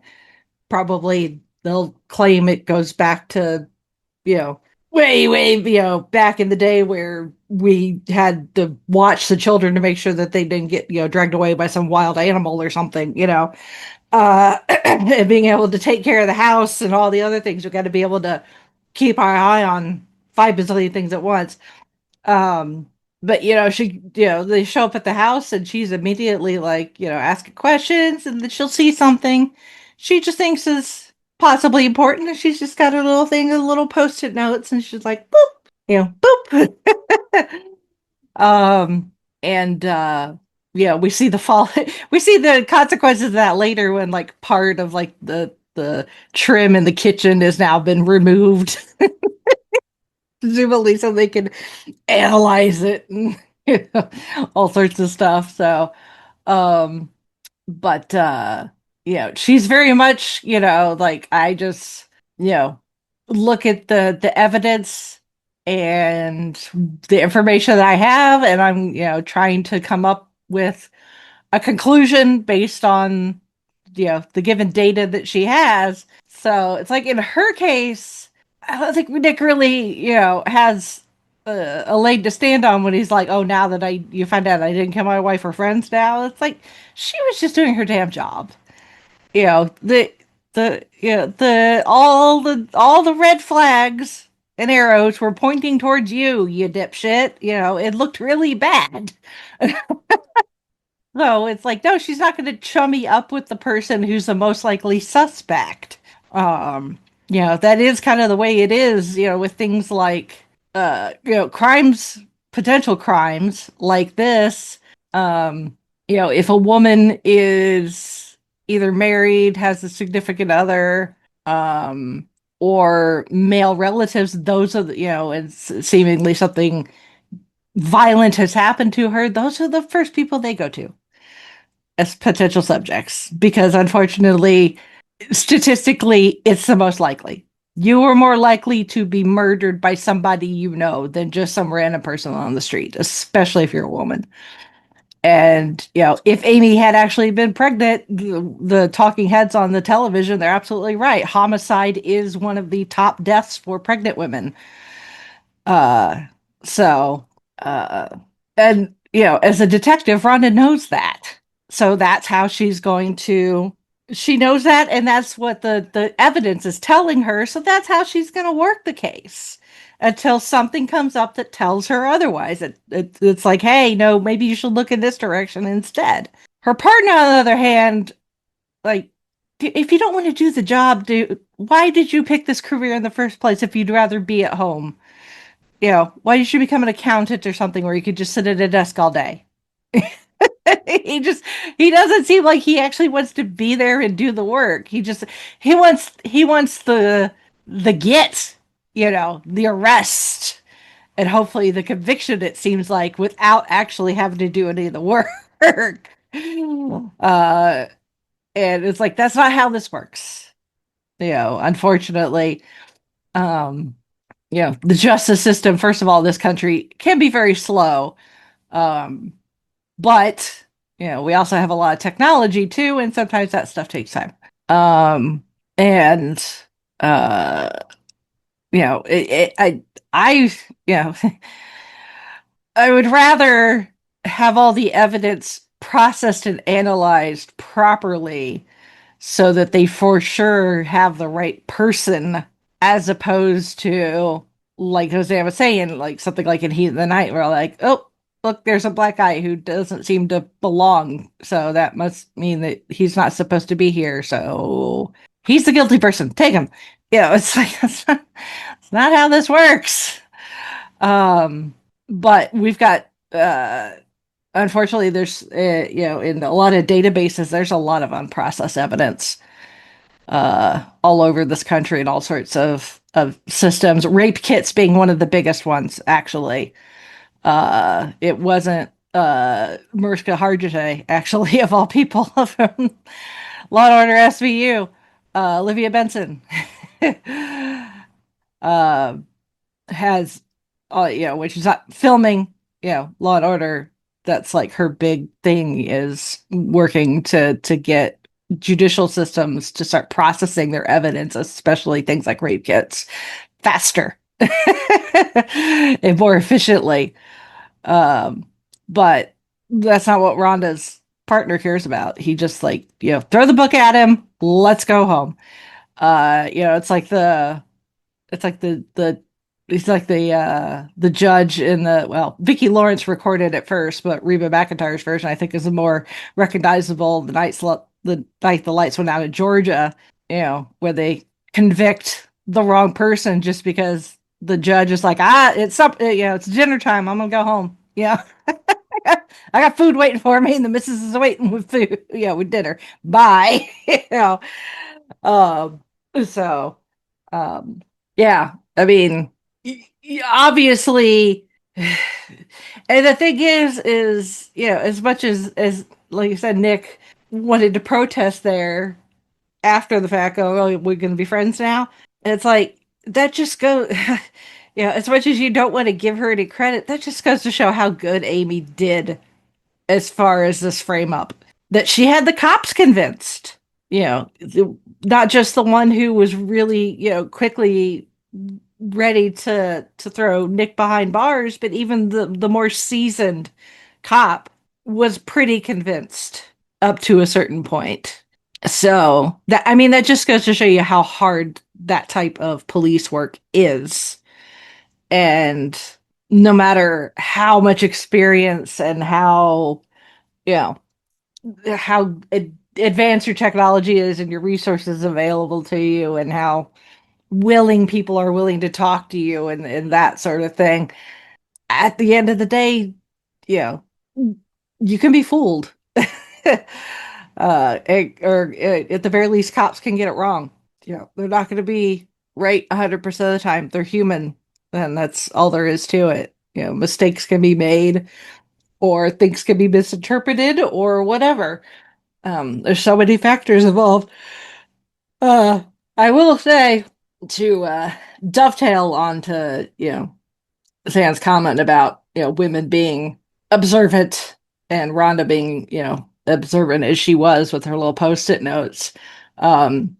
You can go on YouTube. There's also a book too. I actually have it on my bookshelf. I haven't read it yet. I need to. But look at the story of Frances Glessner Lee. She is the mother of modern forensics. What the cops use now, as far as like looking at crime scenes and the like. So, but there's a book too called 18 Tiny Deaths, which, like I said, it's on my bookshelf. It's in my to be read list that is 5 million books long.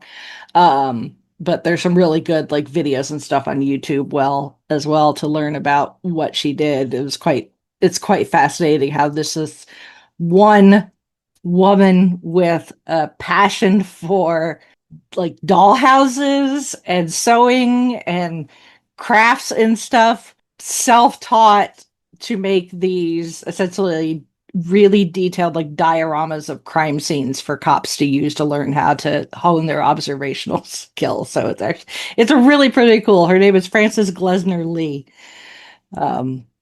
So if you like you like Rhonda in here and her ability to do her job, you got Miss Glessner Lee there to slightly thank for it.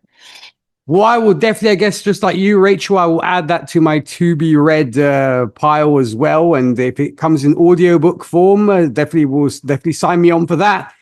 And I mean, I love these two characters. Yes, they don't receive as much screen time as the central cast, but I think they're important because they represent a comparatively rational presence in a story dominated by emotion and spectacle and manipulation. Rhonda is literally one of my favorite supporting characters because, yes, she's observant, she's methodical, and refreshingly skeptical. Rather than jumping to conclusions, she tries to follow the evidence wherever it might lead. And she understands that people lie, but she also knows that appearances can be deceptive. And her questioning is calm and persistent instead of theatrical, which I think makes her feel like a competent investigator rather than a stereotypical detective. And what I especially like is that she's neither cynical nor gullible. She doesn't automatically trust anyone, but she also doesn't let public opinion dictate her thinking. And in a film where nearly everyone is crafting or reacting to narratives, Rhonda remains focused on facts. And that gives her a quiet integrity. James, on the other hand, yes, he plays a smaller role, but I think he complements Rhonda well. He is professional, he's cooperative, and generally willing to follow her lead. He doesn't have the same level of narrative prominence. Yeah, I think he helps reinforce the sense that this investigation is being handled by people who are trying to do their jobs conscientiously. Together, I think they provide an interesting contrast to the rest of the film, because while other characters are being driven by ego and fear and ambition or the desire to control the story, Rhonda and James are primarily interested in discovering what actually happened. You know, they're among the few people attempting to separate evidence from emotion, especially Rhonda. Also, I'd say there's a subtle tragedy to their roles. You know, without getting too much into the ending, they're intelligent enough to recognize that truth and justice aren't always the same thing. Because by the film's conclusion, they seem to understand far more than they're able to prove. And that does leave them in a frustrating position, seeing the bigger picture while lacking the means to fully act on it. And in a film so full of morally ambiguous personalities, Rhonda stands out as one of the clearest examples of professionalism and integrity. James is, as I said, he's less developed, but I think he supports that role effectively, making them a memorable investigative duo whose restraint and competence add credibility to an otherwise deeply unsettling story. So getting to some more interesting characters, let's get to the lawyer, the actual person who gets murdered, and the other woman. We have Neil Patrick Harris, the wonderful Neil Patrick Harris, I should add, as Desi Collins, Tyler Perry as Tanner Bolt, and Emily Ratajkowski as Andy Fitzgerald. So, Rachel, what did you make of the lawyer, the guy who gets murdered, and the other woman? So it's what I find interesting is Emily is kind of a newcomer. It was, I believe it was Affleck that recommended her for the role of Andy. She's in as bad as the song and the video is. She's in the Robin Thicke video. Blurred Lines, yes, indeed. Blurred Lines, yes. And if you've seen the non-censored version, she's buck naked in that one. Imagine Ben Affleck watched that and thought she had potential. No wonder J-Lo married him twice. She knows how to pick him. I mean, they wanted somebody, obviously they wanted somebody that was young, somebody was, like more traditionally hot, quote unquote, than Amy. So that it would be believable that that's someone that Nick would, have an affair with.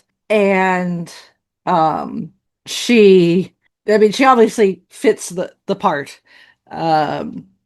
She's very young, comes off as very young, very naive about how the world works, really. She doesn't seem to have, Nick's like early 20s. Like obviously early 20s enough that frontal lobe has not fully developed. It's like she's not very rational. She seems to be working on hormones and emotions as far as her actions are concerned, just showing up and unannounced, unasked, and just wanting to have sex with Nick, and then like the next morning be like, we're gonna talk every day, right? It's like he's under surveillance from the cops, you crazy.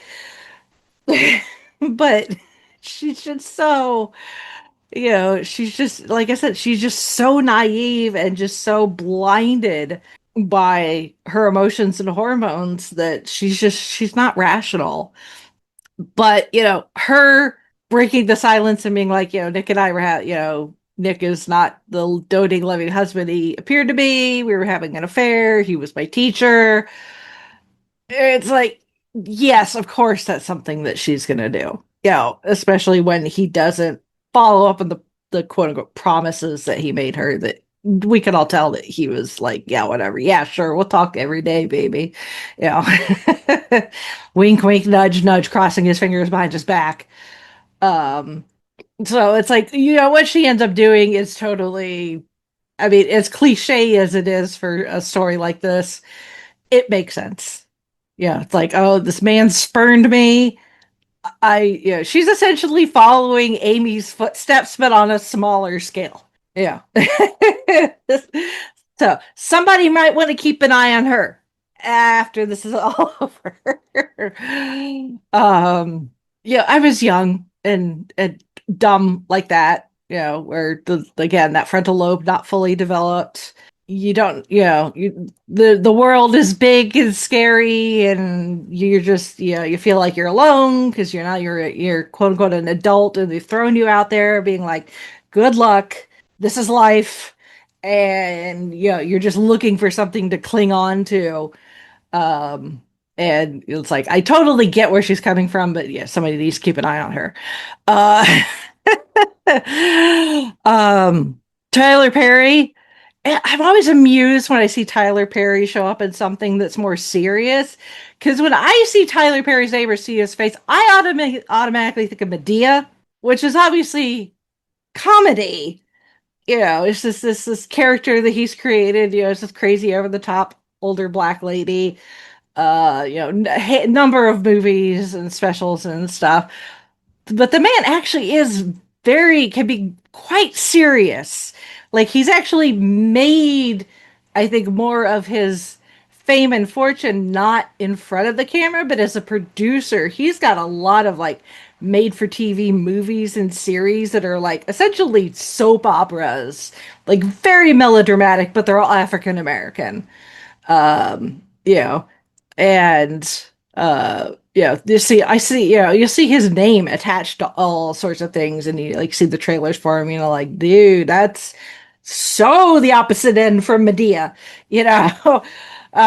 So whenever he shows up and he's not dressed as Medea and he's the very serious role, it's like, good for you, show and range, this is fantastic. And I think he's great at this. He's supposed to, the lawyer character is supposed to be very like he's going to do the best job he can for his clients as long as the check clears, um type of character. And he's also very good at his job. He's not just a lawyer, but he's doing like essentially PR, and that sort of thing too, because it's not just about the legal system, especially in something like this where it's become such a big media circus. And ultimately it ends up not mattering, because the closest we get is Nick being arrested and staying in jail one night. Both him and Go staying in jail one night before he's able to get them out. Like, there's no arraignment, there's no trial, anything like that. So it's like he made that $100,000 and then some really easily. But it's obvious that he's good at what he does. If it had gone further than it did, a lot of the evidence and stuff does not work in Nick's favor, but he seems like the type of lawyer that he would have put everything into it to try to if anything else to do his best, that if it did not go well in Nick's favor as far as verdict, that Nick did not get the death penalty. I mean, it's not quite a Sisyphean task in front of him, but it's bad. but he's impressive. He does get a lot of screen time, but when he does, especially when he's doing more of the PR type side of things, he's really good. It's like I can see why your retainer is $100,000. Um, Neil Patrick Harris amuses me because this he's if you were to ask people probably of a certain age, depending on what age bracket they fall into, they're like, what do you know about Neil Patrick Harris? They're either gonna be like How I Met Your Mother or Doogie Howser, which I never really watched How I Met Your Mother. I watched it a couple of times. I had a friend that appears in an episode in the final season. Uh, um, but it always amuses me when Neil Patrick Harris plays a hetero love interest. Because the man in real life is he's not super flamboyantly gay, but he is gay. He is very openly gay. The man's married to another man. They've got a couple of kids. They're famous for their family, family Halloween costumes. They're always a theme.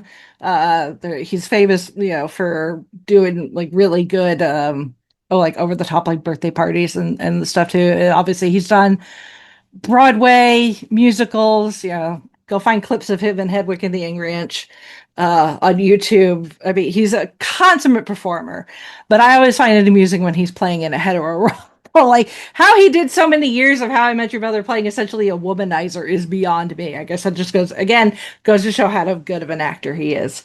Um, so to have him play, this guy that, maybe isn't necessarily, not as obsessed with Amy as Amy tries to convince everybody that like, oh, he's like a stalker. He's written me all these letters and fun stuff. It's obviously once she reaches, when she gets a hold of him and she ends up at his lake house, that he's carrying a torch for her, but he's obviously been able to find other things to occupy his time because the man is fucking loaded as far as money is concerned. So it's like I think he was okay as far as finding another thing to focus on besides his love for Amy.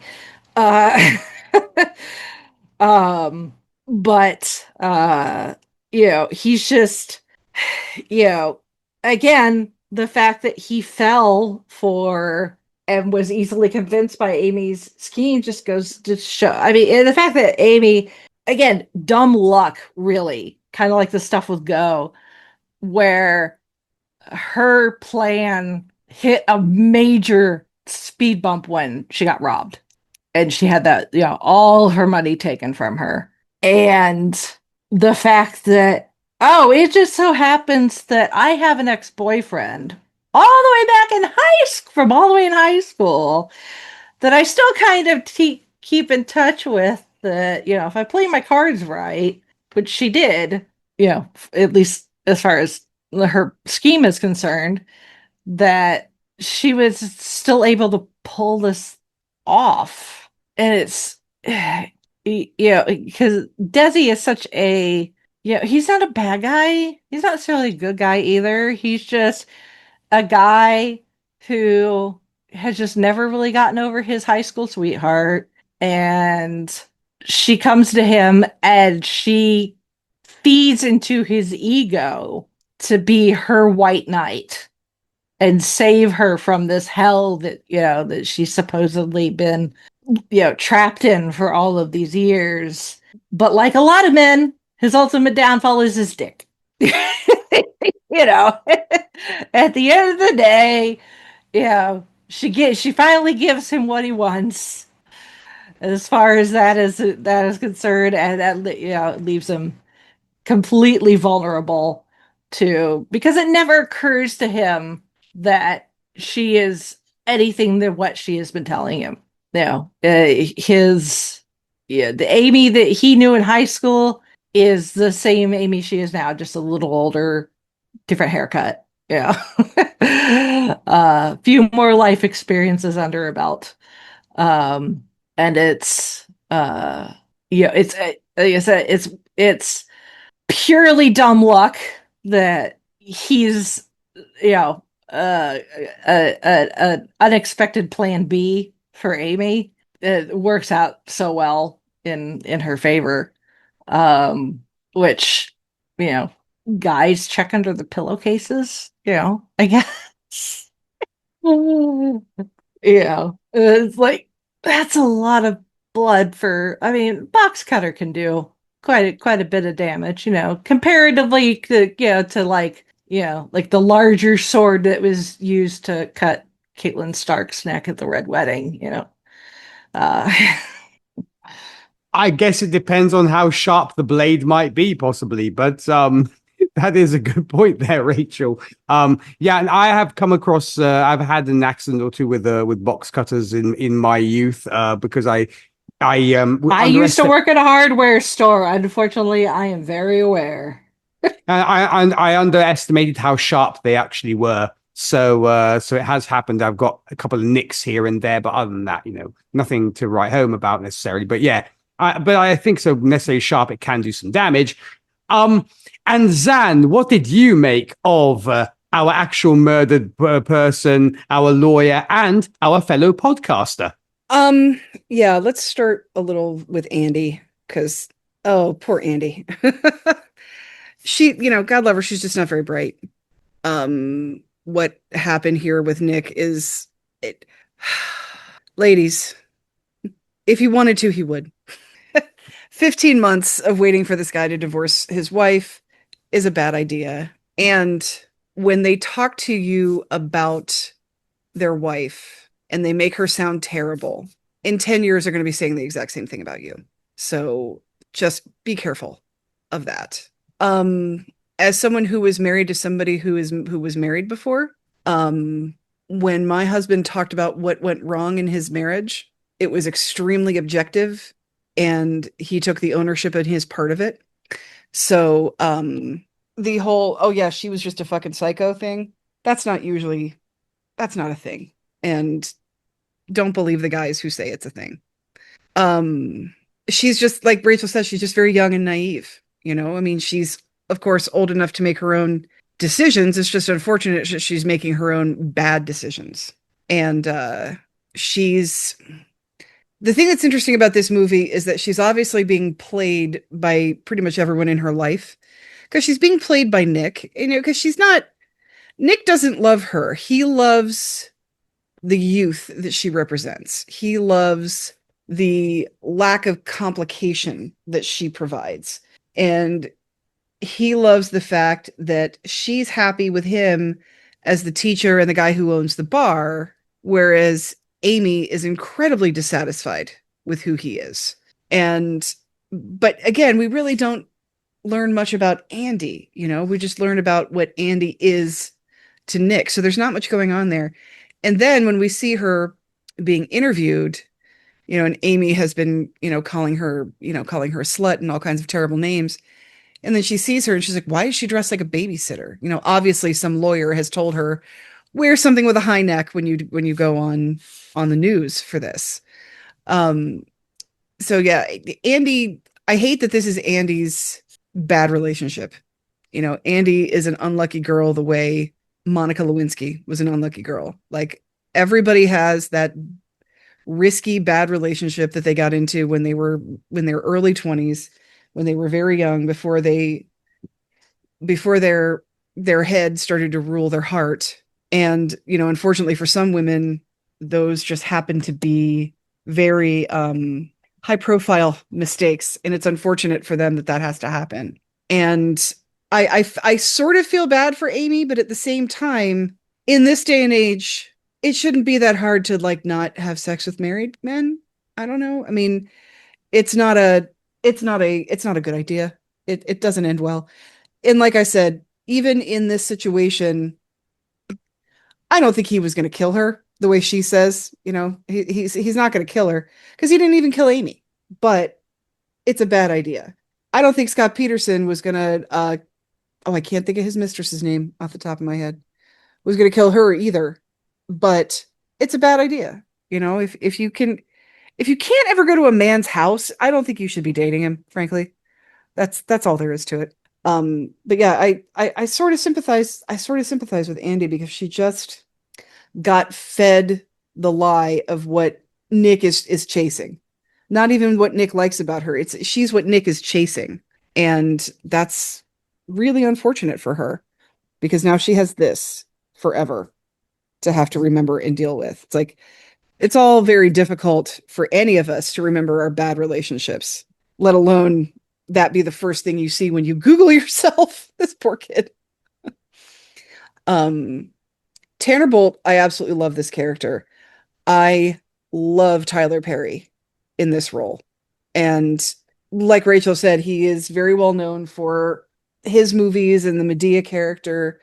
If you've never watched a Tyler Perry movie, nobody ruins a dinner like Tyler Perry.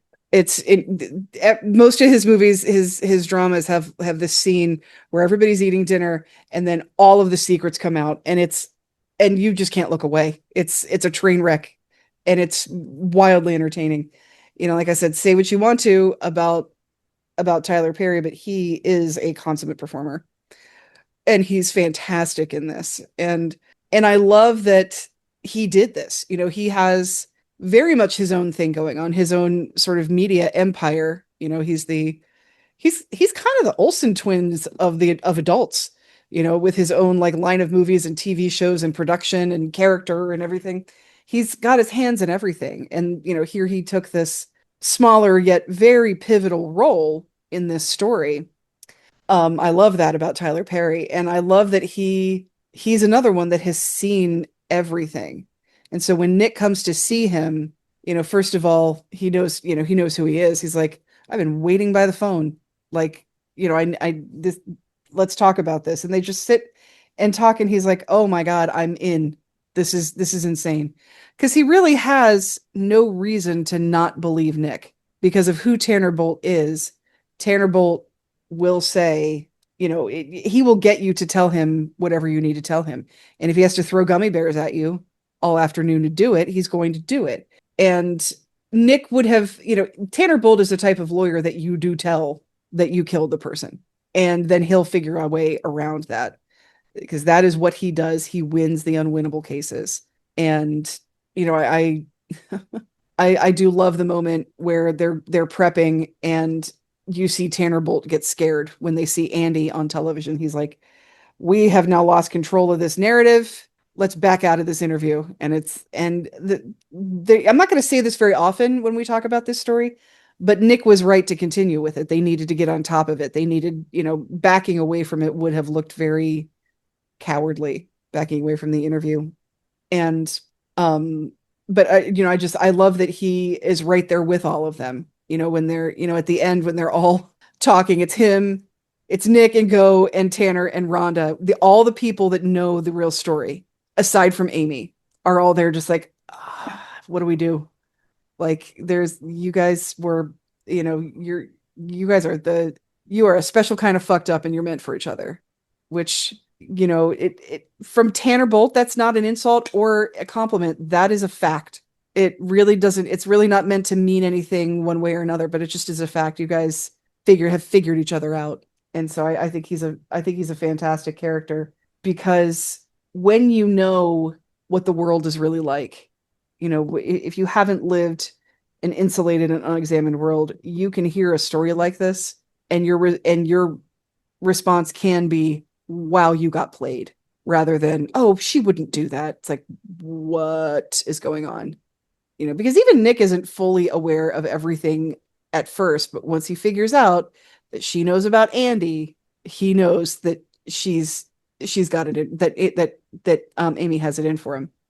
And I like that there are people in this story at different levels.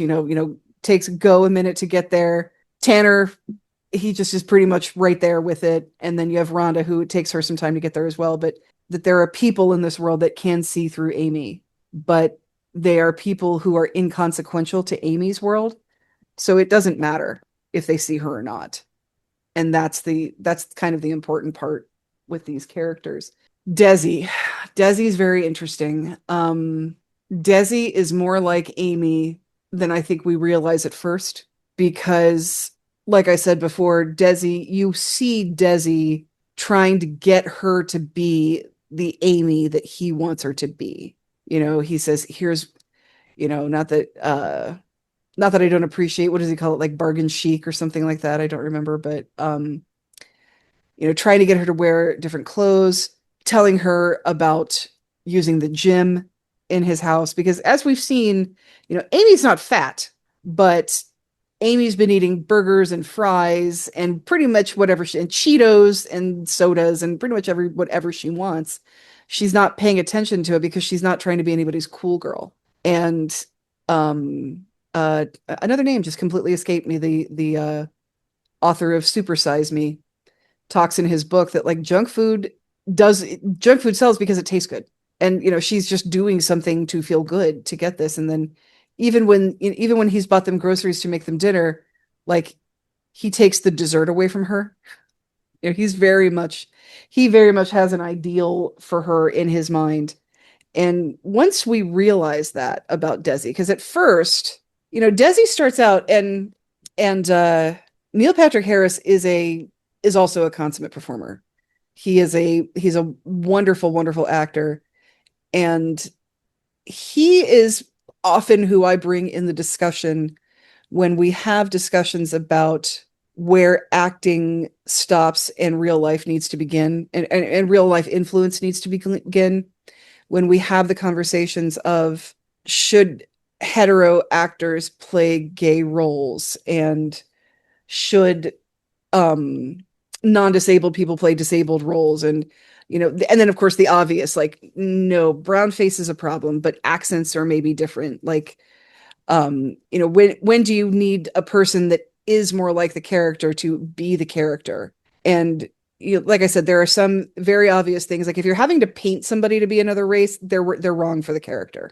But an accent, it depends on the accent, frankly. Like, are you David Tennant and are you Scottish and you're putting on an English accent to be Doctor Who? Like, that's a little more reasonable, I think. And I always talk about the discussion about should hetero actors play gay roles. I always say that is an aspect of a character rather than a physical quality. So anyone can act like anything because it's not about, acting gay. It's about being the person in a type of a relationship that would be that, as you brought up the skeleton twins, Bill Hader, he's not, we've probably talked before about my problems with the birdcage. He's not quote unquote acting gay the way Nathan Lane does in that, but the aspect of his character that is gay is very formative for him, with the inappropriate affair he has with Phil Dunphy, whose name I can't think of off the top of my head. But I always say, I feel like, yes, hetero actors can play gay characters and gay actors can play hetero characters. But I feel like we still need to have this conversation as long as the main example that we give people is Neil Patrick Harris. Because Neil Patrick Harris has mostly played hetero characters. Doogie Howser was hetero. What's his name? Bernie on Barney Stinson. Barney. That's it. Yeah, Barney on How I Met Your Mother. And when he plays himself in Harold and Kumar Go to White Castle, he's very much obviously not himself, but he's hilarious and very heteronormative as a version of himself. And he's hetero in this. So but yeah, he can pretty much do anything he wants. He's very good. He's a wonderful child actor success story. Yeah, Desi starts out just being kind of weird. Desi's a very interesting character because we sort of hear about him in like, yeah, some letters, I don't know. And then we see like this weird guy who's not really talking to anybody come to the vigil, and come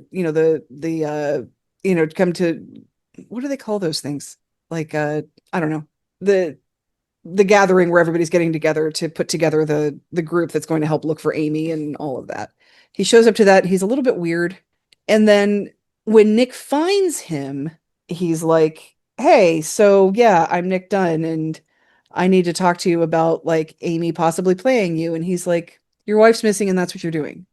He's not Tommy. Tommy's another one that knows who Amy is and who fascinates me because, Scoot McNairy, always fantastic.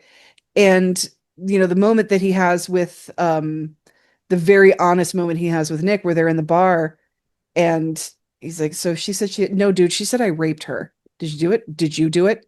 All right. Like they have this sort of moment of resignation that they both know that Amy has accused them of doing something. And he tells the whole story and he talks about the ties. And Nick says the ties he wouldn't wear. You do know your wife. Like he feels like he's the beta version of Nick. Tommy's the beta version of Nick. And then at the end, when he says, did you ever see her again? Yeah. Last week on TV with you. I thought, there's Amy. She's graduated from being raped to being murdered.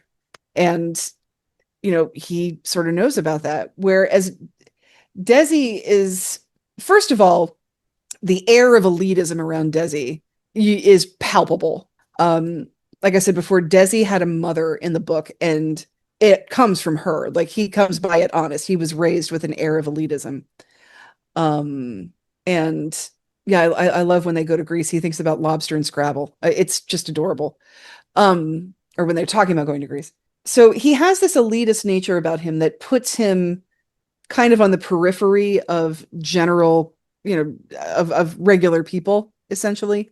So he seems aloof and a little odd, regardless, because of that.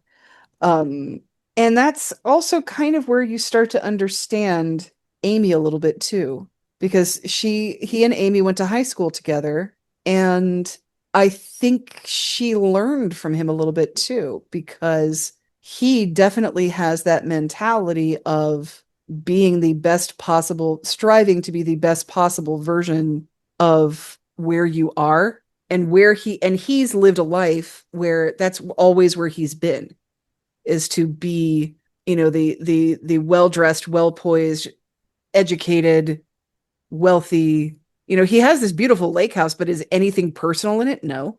It looks like a model home. And as we get to know him, as he interacts with Amy, at first you're thinking, oh my gosh, Amy has been playing this guy forever.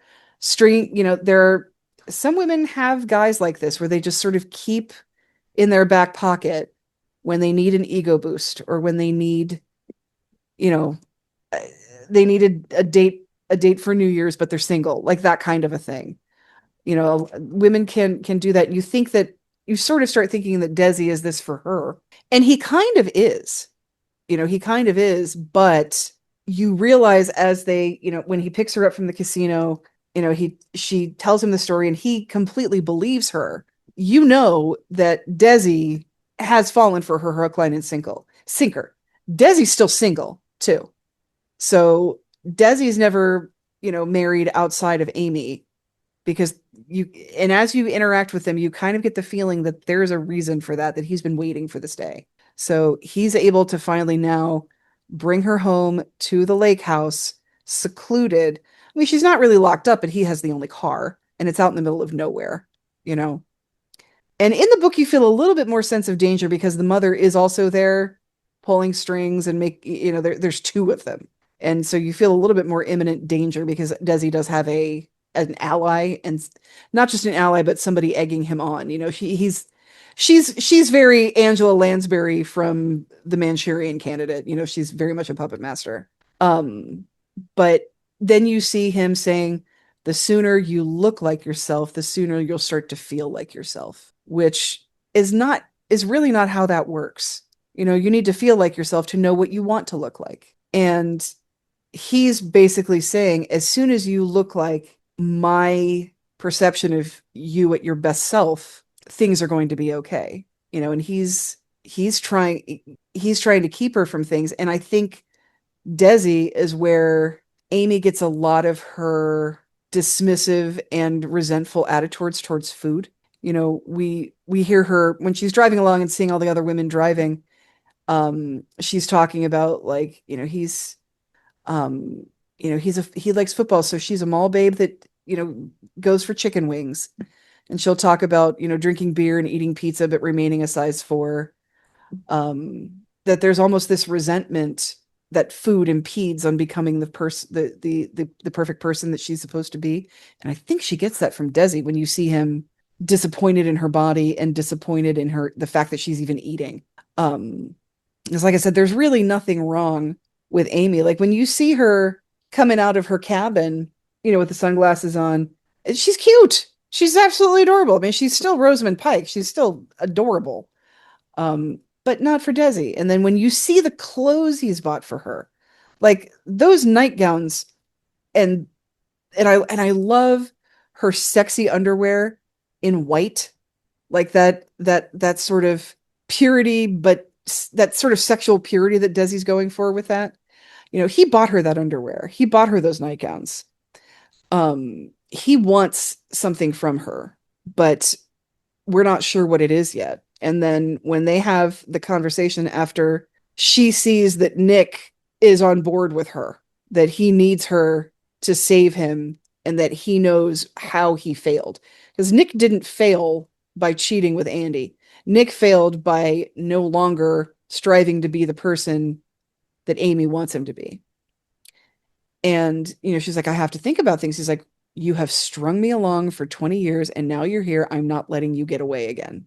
And that's when you realize, I think he means it. Because even when you see Desi's primary residence, like it's behind a locked gate, a very pretty wrought iron locked gate, but it's still a locked gate. So Desi's world is very insulated and very separate from everything else. And this lake house is no different. And so there's only one way out for Amy, or so she sees. If she's going to save Nick and she's going to get away from Desi, because at the end of the day, Amy doesn't want to be with Desi because Amy doesn't like that Desi's making her be something she's not. And all she knows is that she doesn't like that because, like I said, because of Amy's upbringing and with the way her parents treated her, she doesn't know who she is. But she knows that Desi's not right. Otherwise, she would have married Desi.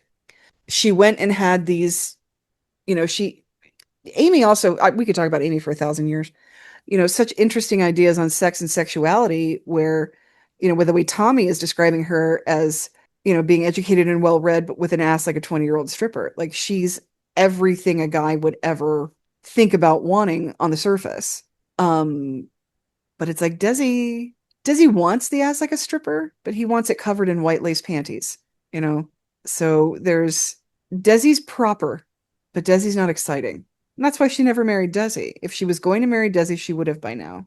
And there's something about Desi that is quietly obsessed with her, that was able to take the scraps and take the crumbs that she gave him. Even when Nick was like, you guys are writing, Amy and I appreciate the concept of conversation and letter writing. He's very sort of dismissive about it and why they still write to each other. And then it's also so fascinating to watch Amy turn on him so much. He's the first person she calls for help because she knows that she'll believe him. And he could tell a different story. So Desi's very quietly threatening. Desi, it's like you feel sorry for Desi because, I don't think he deserves to die necessarily, but you're also very afraid of him.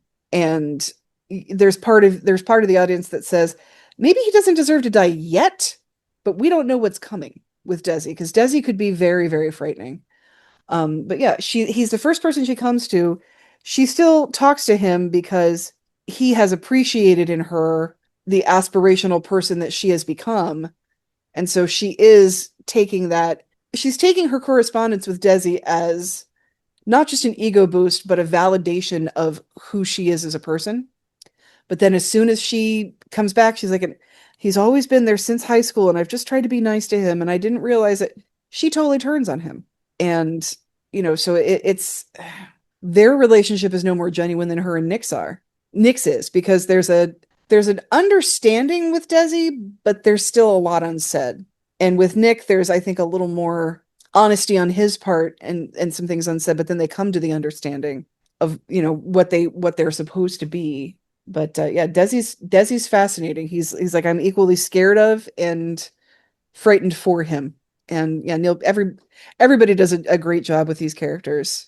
I definitely think so, and it's proof that that Neil can also play great villains. I mean, I actually preferred him as Count Olaf in the Netflix version of a series of unfortunate events compared to Jim Carrey, who I love as an actor. But it goes to show you how versatile Neil Patrick Harris is as an actor. He can be both, Barney from How I Met Your Mother, and also be more of an unsettling character. When it comes to these three, I think they each represent different facets of the film's larger themes. So obsession, performance, and public perception. I will start with Desi, piggybacking off what you were saying, Zan, because he is one of the film's more unsettling characters, though not in the same way as our central couple.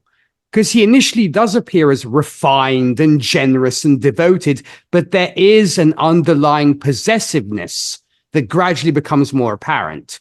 I mean, his affection isn't entirely selfless. It's very much rooted in and as you were saying, an idealized image of the person he loves, rather than in a healthy mutual relationship. What I think makes him interesting is that he isn't a simple caricature. He genuinely believes that he is being caring and protective, yet his behavior often crosses into control. He does create this environment that seems luxurious on the surface, but increasingly feels like a gilded cage. He's driven by longing and romantic fantasy, but those emotions become deeply unhealthy because they leave little room for the other person's autonomy. No surprise, Amy does feel that he's not the right match for her. When it comes to Tanner Bolt, I think he provides a welcome shift in tone. He's very charismatic, he's highly intelligent, and remarkably good at reading how public opinion works. Rather than pretending the legal system exists in a vacuum, he openly acknowledges that media perception can influence everything, and it does more often than not. And I find him refreshing because he's pragmatic without being portrayed as immoral.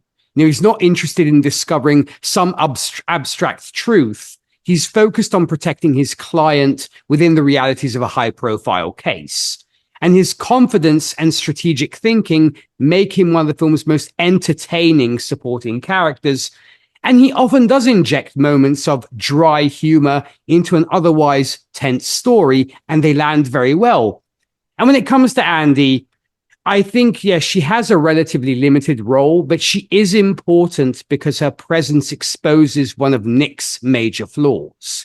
She isn't portrayed with the same psychological depth as many other characters, yet she serves as a reminder that poor personal choices can have enormous consequences, especially when they become public.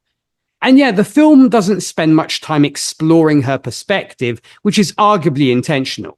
I mean, she's less a fully realized psychological portrait than someone caught in the fallout of decisions made by others and in the media frenzy surrounding the case.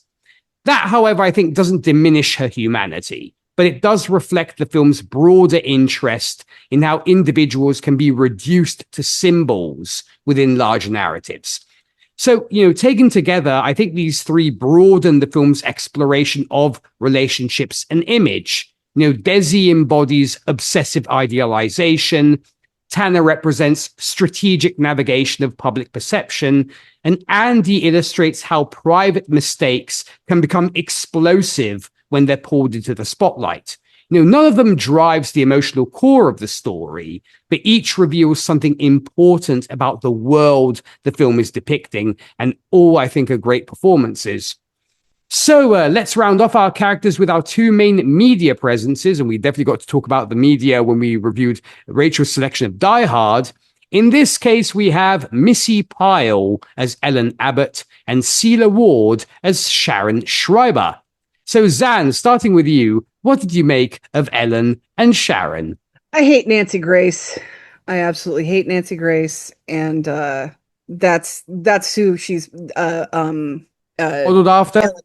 Ellen Abbott is supposed to be. She's supposed to be Nancy Grace, and they do a fantastic job of making her look like that as well. Whereas Sailor Word, the Sharon Schreiber character, is more of a Dateline type of a person, that it has a little more prestige as a journalist.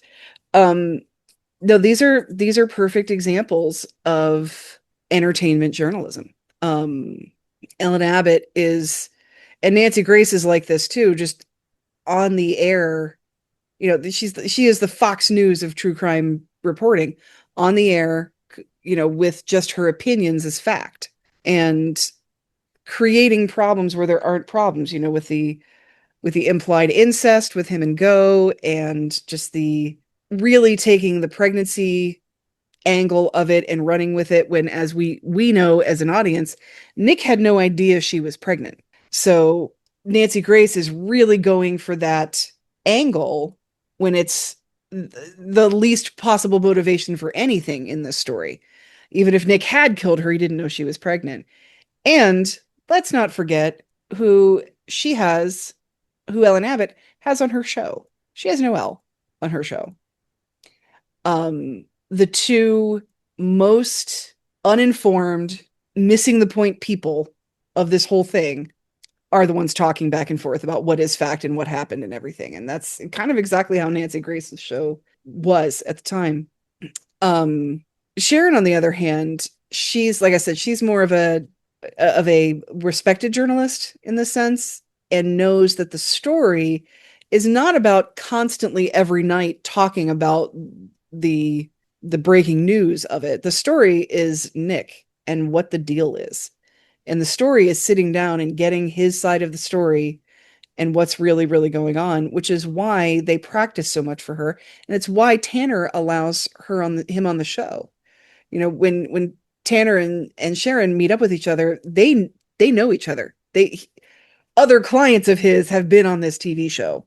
And even though Sharon is more of a credible journalist in this situation, they're both fully aware of the fact that what they're doing is for ratings. They're doing this for viewers. None of this helps a case. Anytime a case plays out in the media, it never goes right. There's always there's court, and there's the court of public opinion, and they're almost always completely opposite of each other. And they know that but they both know that they're there for ratings. The Ellen Abbott character, I think, needs to constantly grasp for it and keep it in people's minds in order to keep viewers, whereas Sharon has the presence and the knowledge and the understanding and the patience to be, okay, we're going to interview the one person that matters after the victim. The one person that the last person to see her alive, and the one person she really talks to in this town and everything. Because if nobody knows she has a friend, is that really a best friend, Noelle? Like, my best friends know my husband. And so it's like, I don't really, it's what does Chris Rock say? If you're dating a guy and you haven't met any of his friends, you are not his girlfriend. Similar thing. So I think both of these actresses did an amazing job of portraying the types of journalists they're supposed to portray. And, and you see somebody like Noelle who says to Ellen, like, Amy would have loved you and everything you do for women. And then when we see that, like, we know that she's in this just for ratings, when she comes over and brings him a robot cat. Like, she's not, if she thought Nick was such a terrible person, she wouldn't be doing that. Now, granted, we find out that he has not, murdered his wife or anything. Amy's still saying, I'm going to need you to own the fact that you pushed me and you did those credit card things. So, Nick's still not a good guy. Like he said, just because I didn't kill my wife doesn't mean I'm a good guy. I'm not a good guy. That I think it says so much about these two journalists that one has Noelle on their show and one has Nick on their show. And I think this was done perfectly. And as somebody who watches a lot of true crime, these characters were perfect. Very well said. And Zan, then, if you are a big fan, if you watch a lot of true crime, and I assume you're probably familiar with Dateline, you definitely have to check out Bill Hader's imitation of the Deadline host. The Dateline host. No, that sounds terrible. Really? Because you sound kind of psyched. No, I'm bummed. Yeah, that's one of his his impressions of everybody on Dateline, because he does not just Keith Morrison, he does everybody, are fantastic. They're just completely fantastic. Yeah, they're hilarious. I mean, I had to, of course, bring up Bill Hader since we talked about the Skeleton Twins, and Bill is a fantastic comedian for sure.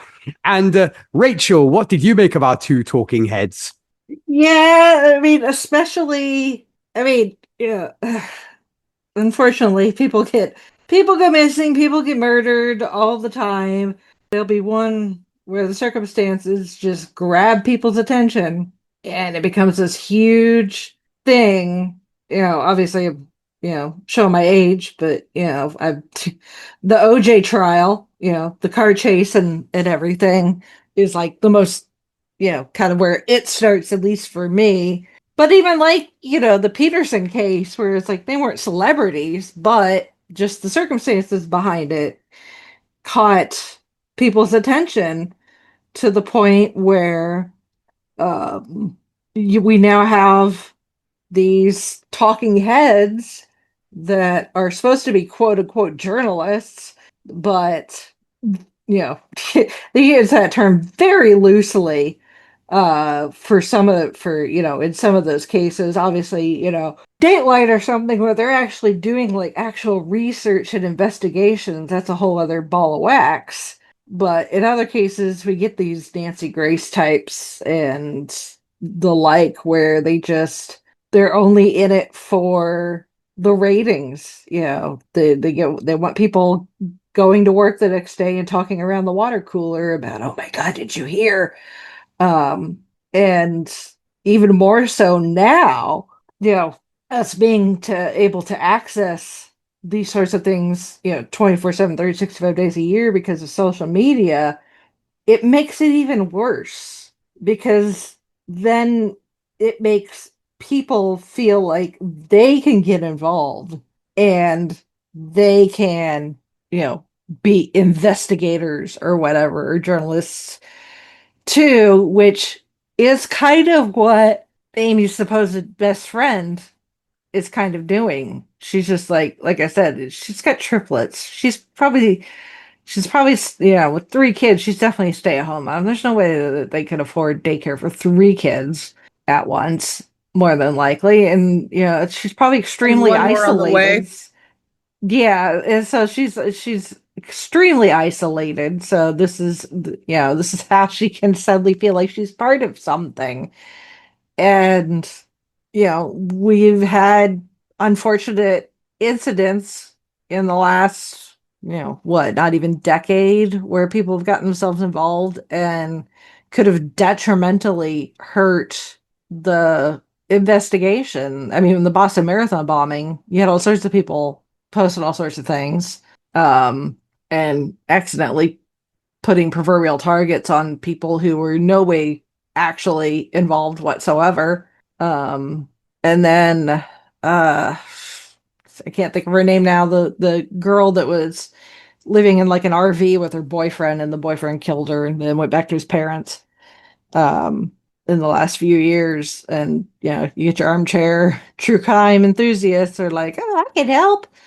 And every now and then people do actually help. There are Reddit subreddits for, cold cases and stuff. And occasionally, so, the internet sleuths actually do help, solve cases, but they're far and few between. But it's, it goes back kind of to the old kind of newspaper adage, if it bleeds, it leads. And that's where, these ladies and the people that they get involved in their shows and stuff leading into, is eyeballs equal revenue, and, in this case, they're able to get, the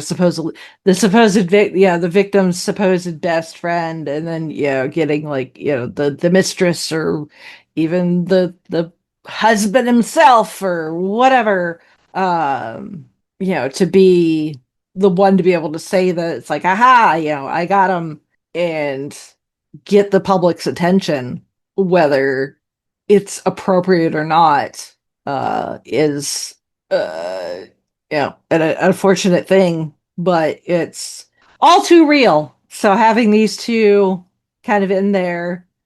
And, even the hesitancy of whether, anybody should be talking to either of these ladies, considering the reputation that precedes them, whether it's with this specific case or, stories that they've done before. Um, it's kind of outrageous as the kind of the rest of this story is. It's probably the most real world, honestly. The entire thing is this, this quote unquote news it's not really news. It's sensationalism. It's tabloid journalism. It's, get the get the people to consume the thing so that the advertisers will be happy so that we live to see another day.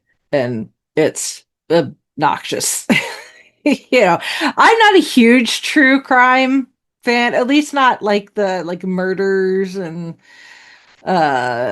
things like My Favorite Murder and stuff like that. I think I've mentioned this on the Five-ish Fangirl semi recently, but at least when it comes to, if you still want to use that label as quote unquote true crime, my thing's more white collar crime, actually, like scams and things like that. Which, you could make a whole argument for why that's not good either, but whatever. So I mean, there is something about people being interested in crime, whether it's violent crime against another human being or it's someone's Ponzi scheme. Unfortunately, we as human beings kind of like to consume that because it's very detached. So it doesn't, it's like, we're what, imagine we're in this universe, it's still where we are. It's like, seeing the whole, Amy Dunn missing Nick Dunn type thing of like, oh, that's, unfortunate, but that's over in Missouri. I'm here in Indiana. There's something comforting about the distance, the detachment of the consumption of true crime. Because we're either listening to a podcast or watching something on TV or on YouTube or whatever, which is quite fascinating, as far as a human psychology thing is concerned. Like I said, of how unrealistic some of the rest of this story is. These two is the most real world, I think, of the entire thing. I definitely think so. I mean, when we talked about journalism being depicted in Die Hard, which of course is very different, but here I think, you have these two characters of Ellen and Sharon who are interesting because they represent two very different sides of the media world in the Gone Girl universe. And they are less involved, in the personal drama at the center of the story, but they help the film examine how public narratives are created and amplified and consumed. You're starting with Ellen. She is almost a personification of sensationalist media, to your point, Rachel. I mean, she's sharp, she's confident, and extremely skilled at controlling attention.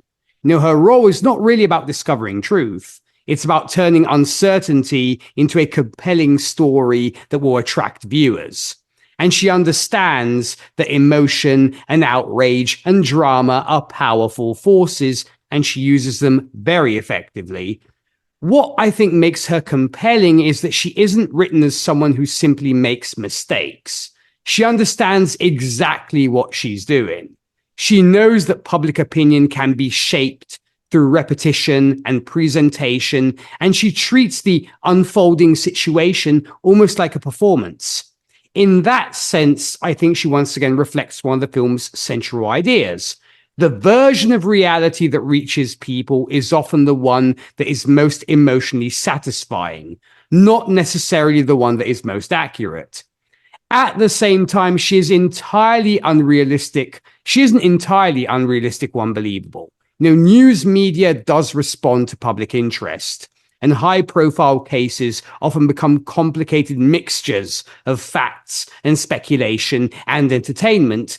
And I think Ellen represents the extreme end of that tendency, where the pursuit of a compelling narrative overshadows nuance. With Sharon, it's a different kind of media presence. She is more controlled and polished and strategic. Where Ellen is more openly aggressive and theatrical, Sharon is composed and careful. She understands the importance of presentation, but she approaches it with a different style. It's less about confrontation and more about shaping an image. What I find interesting about Sharon is how she demonstrates that media appearances are not just spontaneous moments. They are carefully constructed. The right words, expressions, and timing can influence how someone is perceived. And she highlights the uncomfortable reality that public sympathy can sometimes depend as much on performance as on facts. So together, I'd say they show two sides of the same machine. One creates urgency and emotional intensity, the other refines and manages the message. Neither is presented as completely separate from reality, but both contribute to the film's exploration of how easily truth can become secondary to storytelling. So in a way, they do mirror the larger themes of the film. The personal relationships are built around appearances and expectations and carefully maintained identities, and the media operates in much the same way. Everyone is trying to shape the story being told about them. And Ellen and Sharon simply do it on a much larger stage. And once again, great performances. So let's get to how this movie ended. Of course, once Amy has murdered Desi and returns home, we get this televised interview taking place in the Dunn home 7 weeks later. And anticipating Nick's intention to leave her and expose her story, Amy reveals her pregnancy minutes before the interview, having inseminated herself with Nick's sperm from a fertility clinic. Nick reacts violently, but feels responsible for the child and decides to stay with Amy to Go's distress. And the couple announces on TV that they're expecting a child. So, Rachel, starting with you, what did you make of how Gone Girl ended? Oh, good Lord. This child is screwed before they even enter the world. I mean, it's just like what Tyler Perry says when he leaves. He's like, y'all found each other, and you essentially, it's like you compliment each other. It's like, you're telling Nick, he's like, hey, all things considering, it's not that bad. You're franchising the bar, you got all these deals and stuff. It's like, the grand scheme of things, it could be way worse. It's like, that's not a good enough reason. So, by any means,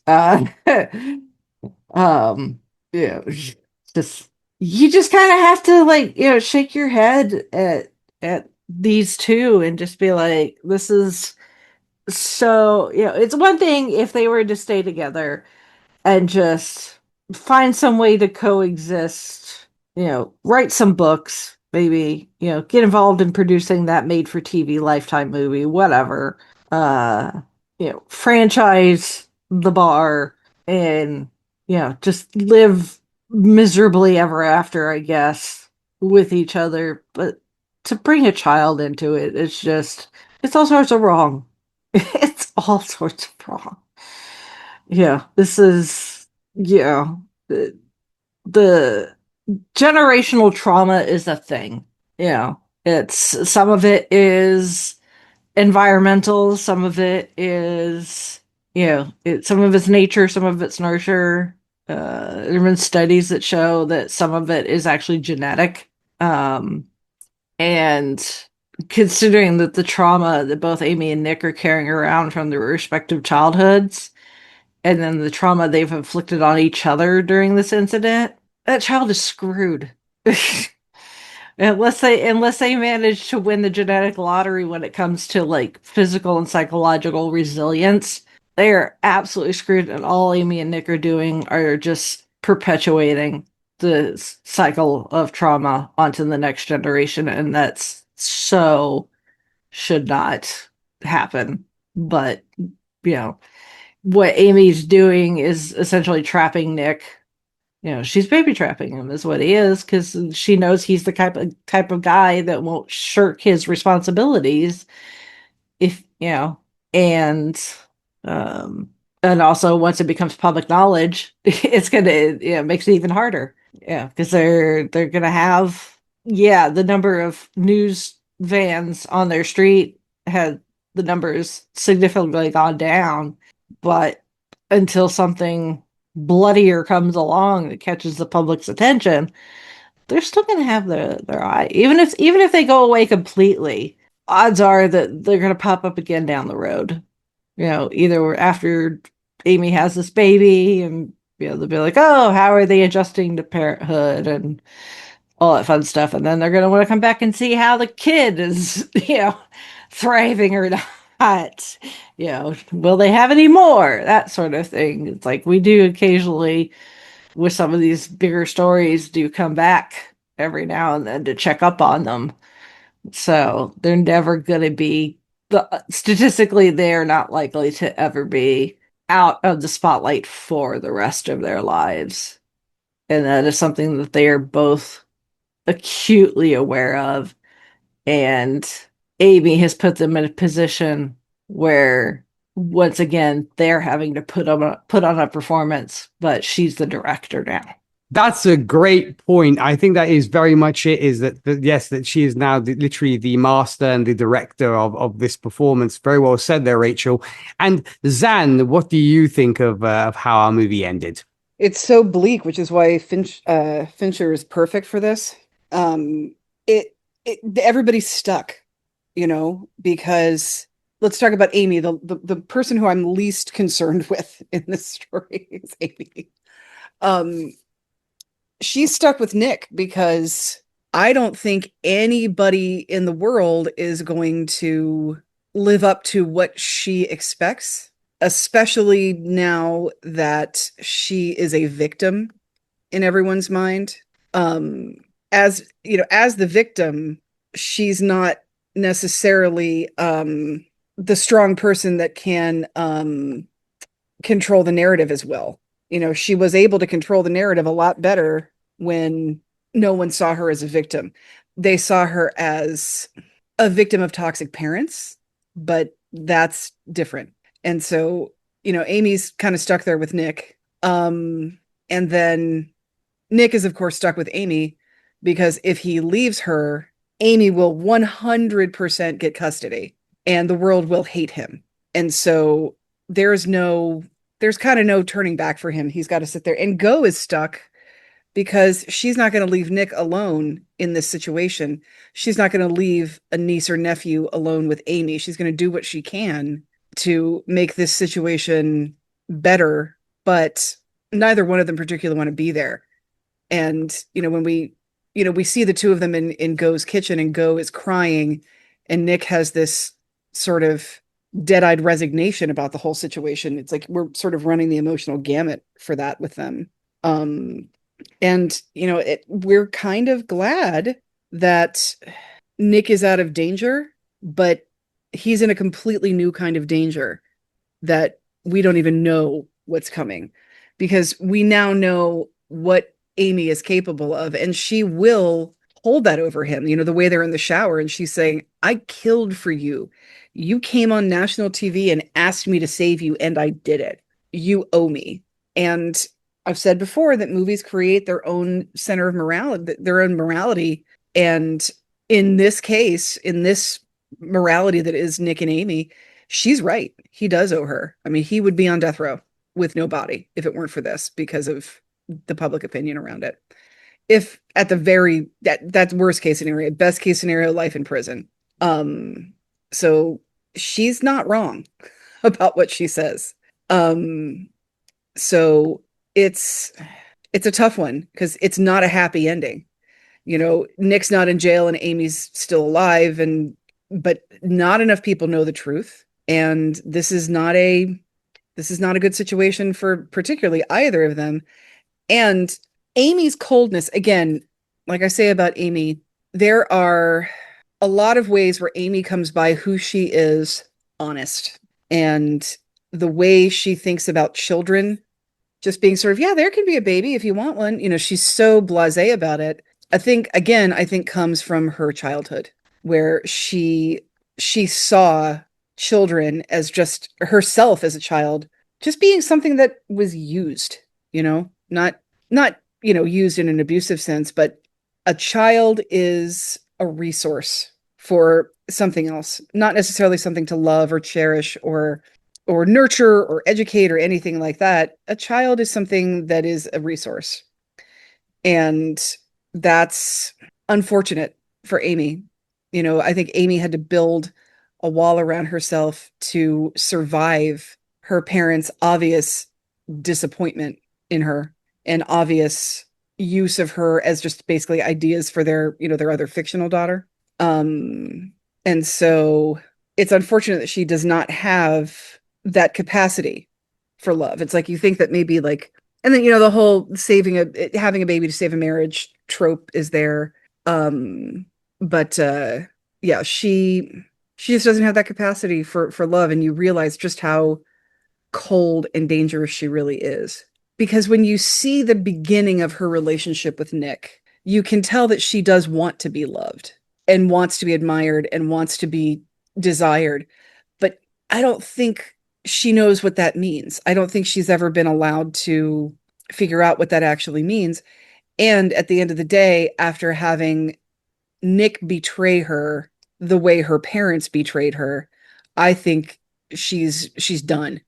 If you can't have love from a family and you can't have love from a husband, you can't have love. Like, that's kind of just the end of the story. And so it's like I said before, I'm depressed and sad for the person Amy could have been that never got to be, because she wasn't given the proper love as a child. Like I said, she comes by her psychosis very honestly, frankly. So yeah, it's very, very bleak. And I love that the movie ends the same way the movie starts, because even more so now, we're wondering what the hell is going on through her head and what's in there.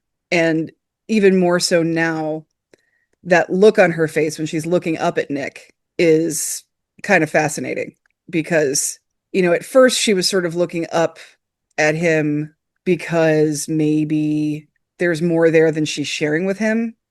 But now we're looking at it and we're like, oh dear God, this is terrifying. What's in there? What's actually there? And so I love that they begin and end the same way, but it feels so incredibly different. Yeah, that cyclical nature, I think, of that film, I think, is beautiful, and a great choice on David Fincher's part to start and end the movie with the same scene. I think, to your point, Zan, this ending is one of the most unsettling aspects of the film, because exactly for that fact, it refuses to give us, the audience, the kind of emotional resolution a typical thriller would provide. Once again, it's David Fincher. And instead of restoring a sense of justice or balance, it does leave you with something far more uncomfortable. The idea that sometimes people can become trapped inside the stories they create. What stands out to me is how deliberately cold the ending feels. There's no satisfying victory, there's no clear punishment, and no traditional sense that everything has been put right. The film closes on a situation that feels deeply wrong, but also strangely inevitable. It does force you to sit with the consequences of choices and compromises and the need to maintain appearances. And I think the final moments also bring the film's central themes full circle, because throughout the story, there's a constant struggle between reality and performance. People are judged by the versions of themselves they present, and those versions can become more powerful than the truth underneath. And by the end, the idea of identity as something constructed becomes almost terrifying. A carefully built image can become a prison. And what I find especially interesting is that the ending is not simply about manipulation. It's also about complicity. The film suggests that people sometimes remain in damaging situations, not only because they're powerless, but because those situations serve some need or desire of their own. Comfort or reputation, fear, pride, and self-preservation all play a role. And that makes the conclusion more psychologically complicated than a simple story of victim and villain. And I think the ending also changes how you look back at everything that came before. It makes the film feel less like a mystery about what happened and more like an examination of two people who are deeply entangled in a destructive dynamic. The tension comes from the realization that the most frightening outcome is not necessarily the discovery of a secret, but the possibility that everyone involved may continue choosing the illusion over the truth. And I think that's why the ending stays with us. It's not shocking because it's loud or dramatic. It's disturbing because it feels quiet. It leaves you with the uncomfortable thought that appearances can be maintained, narratives can be controlled, and sometimes the world rewards the most convincing performances rather than the most honest one. So for me, it's a deliberately unsatisfying ending in the best possible way. It doesn't let the audience walk away feeling morally comfortable. It leaves a question hanging. So if a person can successfully control the story everyone believes, does the truth still have power?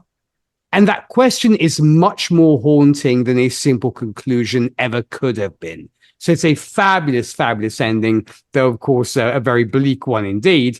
So let's see what the Academy made of this film. I mean, this film was nominated for one award at the 87th Academy Awards, which was Best Actress for Rosamund, or Rosie Pike, as Dame Judi Dench likes to call her. But it went to Julianne Moore for Still Alice, which I finally saw.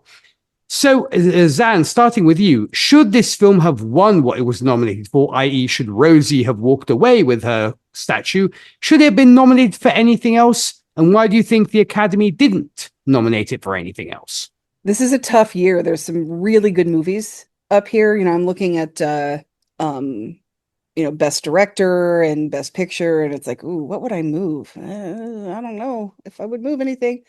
I, of course, as much as I liked Birdman, I'm still picking Grand Budapest Hotel for this year for Best Picture. I think Tyler Perry could have gotten a supporting actor nod for this. I think he was so incredibly good. Neil Patrick Harris, same thing. I think they both could have taken a Best Supporting Actor. This absolutely should have been up for adapted screenplay.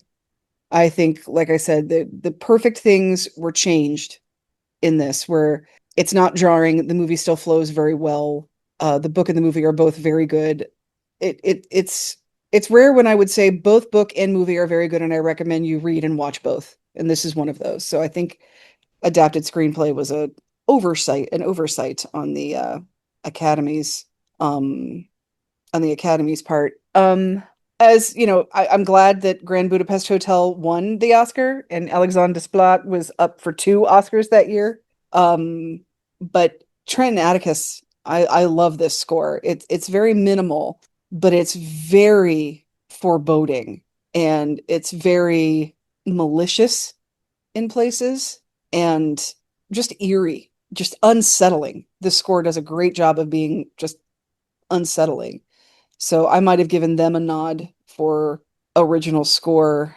Looking at everything else with, I still can't figure out, why the Academy does their editing. I do think this had some good cinematography, just some of the shots. The Desi's murder shot, I think, was very well done. The shots from inside of the furnace with the journal. But is it better than Birdman? Not necessarily. Is it better than Whiplash? Not necessarily. And as much as I like the costume choices in this, like I said, especially with the underwear she's been given by Desi, not a lot of it. It's more, there should be 2 awards for costume design and costume coordination, where you're not necessarily designing the clothes, but you are coordinating the styles and the colors. And I think this one does a great job of costume coordination.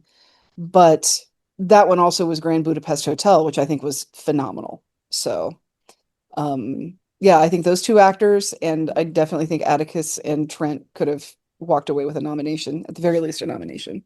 And when it comes to Rosie, do you think she could have won Best Actress compared to Julianne Moore? For this, yeah, I do. For Still Alice, Julianne Moore is always really good. I'm never going to say don't give an award to Julianne Moore. Um, but this is the oh my God, why are actors just leaving my brain or directors leaving my brain? Give me 1 second to look this up. Because it's driving me nuts that this is happening. I apologize to everyone to have to do to, oh my God. In true Robert Townsend form, as they talk about in Hollywood Shuffle, it's like you're in a movie, if you're in a drama with a disease, your odds are good for an Oscar, you know? And so I think Julianne Moore is really good. I think there are maybe possibly other roles I might have given this to her for. Same with Marion Cotillard, 2 Days and One Night. Great performance by her, but is it better than her performance in La Vie en Rose? Not necessarily. Is it even better than her performance in Inception? Not necessarily. I very much liked I like Reese Witherspoon, and I like that she was kind of a against type in this. But Reese could get an Oscar for freaking Legally Blonde. I mean, she's not going to get one because it's a comedy, but you know, these are all really good actresses. Do I think these are all of these actresses' best roles? Rosamund Pike, yes. So I might have edged her out for these other people, but again, there's nobody on this list that I would say take an award away from them. That is a great point because the 87th Academy Awards was definitely stacked, it for sure. And getting to you then, Rachel, do you think that Miss Pike should have walked away with her golden statue? And do you think that this film should have been nominated for anything else? I mean, she is really good at this. I mean, she does a fantastic job of just playing this enigma of a person that you can't quite, even when she shows just how effed up she is, there's just something about her that you're just like I mean, I can't really compare her to the others. The only other thing I've seen is The Theory of Everything. Uh, so, um, but yeah, I mean, I mean, if you could give I guess if you could give a statue to Sir Anthony Hopkins for Hannibal Lecter with like, like 2 minutes of screen time, uh, this is in the same vein, I think, as far as, the psychopaths. Um, but I just, like I said, I don't necessarily I haven't seen enough of the others to maybe do a fair comparison. I mean, as far as everything else is concerned, I mean, this movie is good, but it's not. It tells a story in a really, really good way. I mean, this was a kind of a stacked year. I mean, if you're going to talk about something that like kind of messes with you psychologically, this isn't on a very kind of cliche kind of way with, I mean, especially if you consume true crime. This is very much like, of course. Unlike something like Birdman, where it's gonna make you by the end of it and just make you go, wait a second, it's really gonna make you think about things. Even Whiplash, to a point, just makes you kind of stop and think about things on, even though Whiplash is slightly more straightforward than, compared to especially something like Birdman. I mean, obviously, Imitation Game, as far as biopics are concerned, I think it's a great performance by Benedict Cumberbatch, and Keira Knightley. And what happened to Alan Turing was just, awful considering what he did as far as helping the Allies win the war, and what happened to him is just awful. Grand Budapest Hotel, as much as I'm not really a big fan of Wes Anderson, there's something about Grand Budapest Hotel that's just like, it's just fun. It's weird, but it's fun in a kind of black. It's funny because it's almost kind of like a dark black comedy, yet the movie itself is so colorful. which I think is what Wes Anderson does so well, is his stuff can be so dark and yet so funny, and yet his movies are so colorful. He's like, the subject matter is going to make you feel a certain way, but visually, you're going to feel fantastic. so, uh, so yeah, I mean, ask me on a different day, you might get a different argument, but right here and right now, that's where I'm sitting. Which is totally fair. I mean, I think about, rewatching this movie, which is one of my favorite movies, and I'm a huge David Fincher fan, and whether Rosie should have won, I think there's a very strong argument that she did deserve it, even though Julianne's win was also understandable, because she did give a deeply emotional and devastating performance. And as we know, as Zan was saying, the Academy often responds strongly to portrayals of illness, vulnerability, and personal struggle. And her performance had a traditional awards profile. It was moving, it was dramatic, and built around visible emotional transformation. Whereas Rosie's work was more difficult to reward because it required a very different kind of acting. Because it did depend on precision and restraint and the ability to control the audience's perception. And the performance had to shift between warmth, vulnerability, intelligence, menace, and emotional distance without making those changes feel artificial. Much of what makes it impressive is subtle.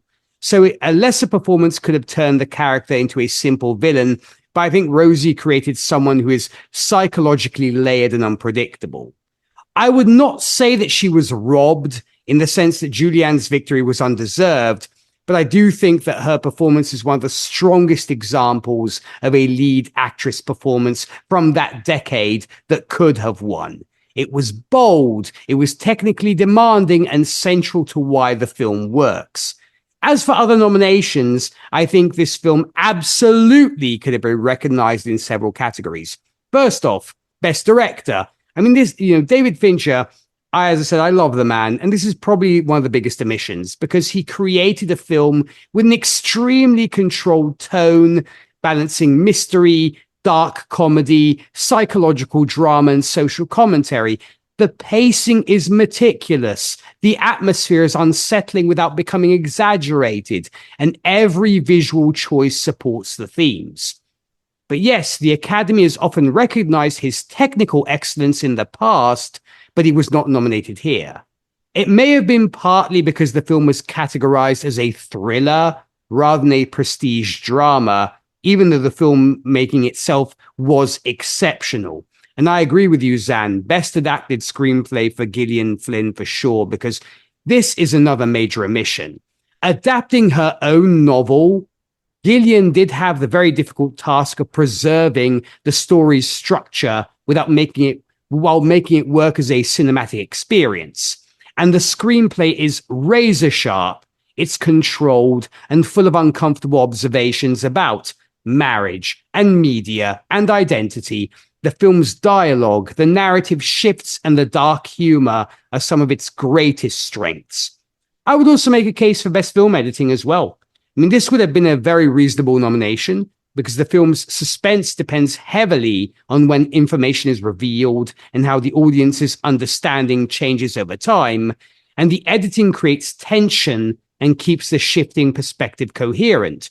Also, I am, like you, Zan, also a big fan of Trent and Atticus's work, and the score should definitely have been nominated because their score is one of the film's defining elements. It does create that atmosphere that is beautiful, artificial, and unsettling all at once. It almost feels like an emotional illusion which fits perfectly with the film's themes. The fact that it wasn't nominated is surprising, especially given how influential the score became. And yes, lastly, I definitely would have given Tyler Perry Best Supporting Actor at least a nomination. This is debatable, of course, but Tyler gave one of the most memorable supporting performances in the movie. He brought charisma and humor and intelligence to a character who could easily have been reduced to a stereotype. It was a role that showed a very different side of his abilities. I have my theories on why it was overlooked. I think the biggest reason is that the Academy has historically been less enthusiastic about films that are dark, cynical, or genre-based, especially when they challenge the audience rather than offer emotional uplift. Gone Girl is a thriller, but its real subject matter is uncomfortable. Resentment, manipulation, media obsession, and the uglier sides of relationships. It doesn't provide a heroic figure to celebrate or a moral lesson that feels reassuring. Also, yeah, like you guys were saying, this was a crowded awards season. 2014 had many films that fit the Academy's traditional preferences, including Birdman, Boyhood, Grand Budapest Hotel, Whiplash, and The Imitation Game. Those films had the kind of prestige narratives that tend to dominate Oscar voting. So ultimately, I think Gone Girl was a victim, no pun intended, of being both too popular and too unconventional. It was a huge audience success, but it was also too sharp, too dark, and too morally uncomfortable to fit neatly into the Academy's usual idea of an awards contender. If I were choosing, I would have given it nominations for director, adapted screenplay, score, and actress. Whether Pike should have beaten more is a closer debate, but her performance absolutely belonged among the very best of that year. The fact that the film only received one nomination, I think, says less about its quality and more about how often the Oscars struggle to recognize films that are brilliant precisely because they make viewers uncomfortable. And we need more of those movies. At least that's my point of view only. Okay, so let's get to ratings then. Rachel, now that you have seen it, what do you give Gone Girl out of 10? Like I said, I mean, it's good. From what I understand, it's a pretty good adaptation. Anytime you adapt books, especially popular ones, there's always the extra kind of pressure to not disappoint the book fans. I mean the acting, the cast is pretty darn good. I mean, Ben Affleck, he's not my favorite by any means, but yeah, he's pretty good in this. Roseman, kills it. Absolutely in this.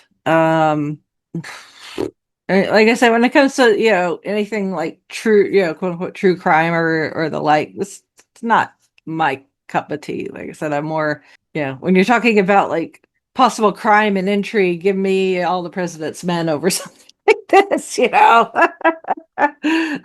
me the white collar political crime. But it's a 7.5.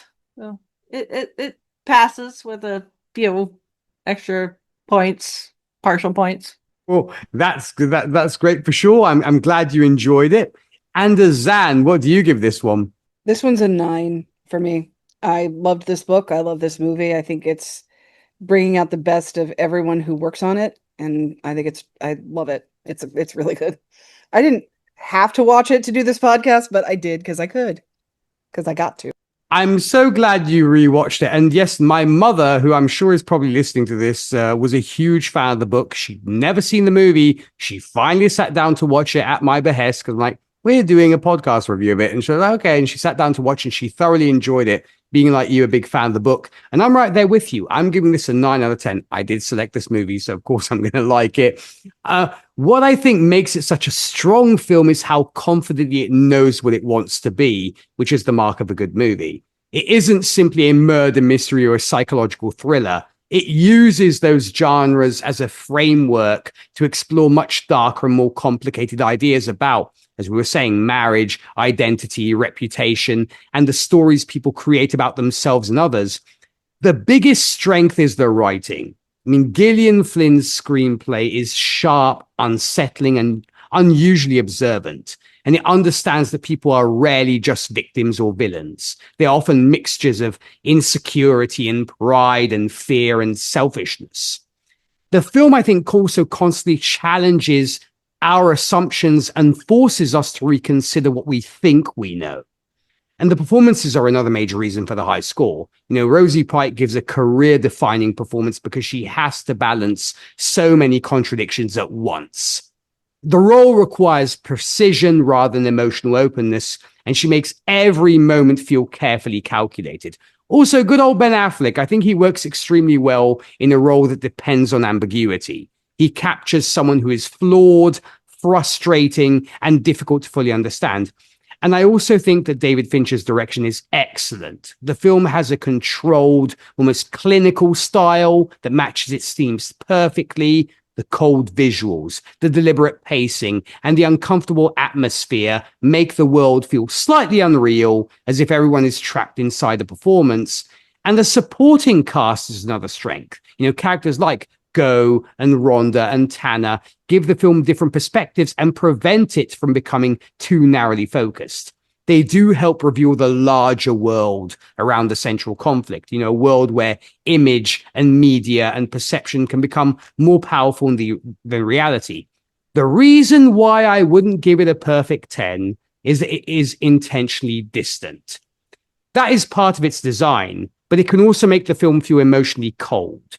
Some viewers may struggle to connect with anyone because almost everyone is compromised in some way. The film is more interested in analyzing people than embracing them.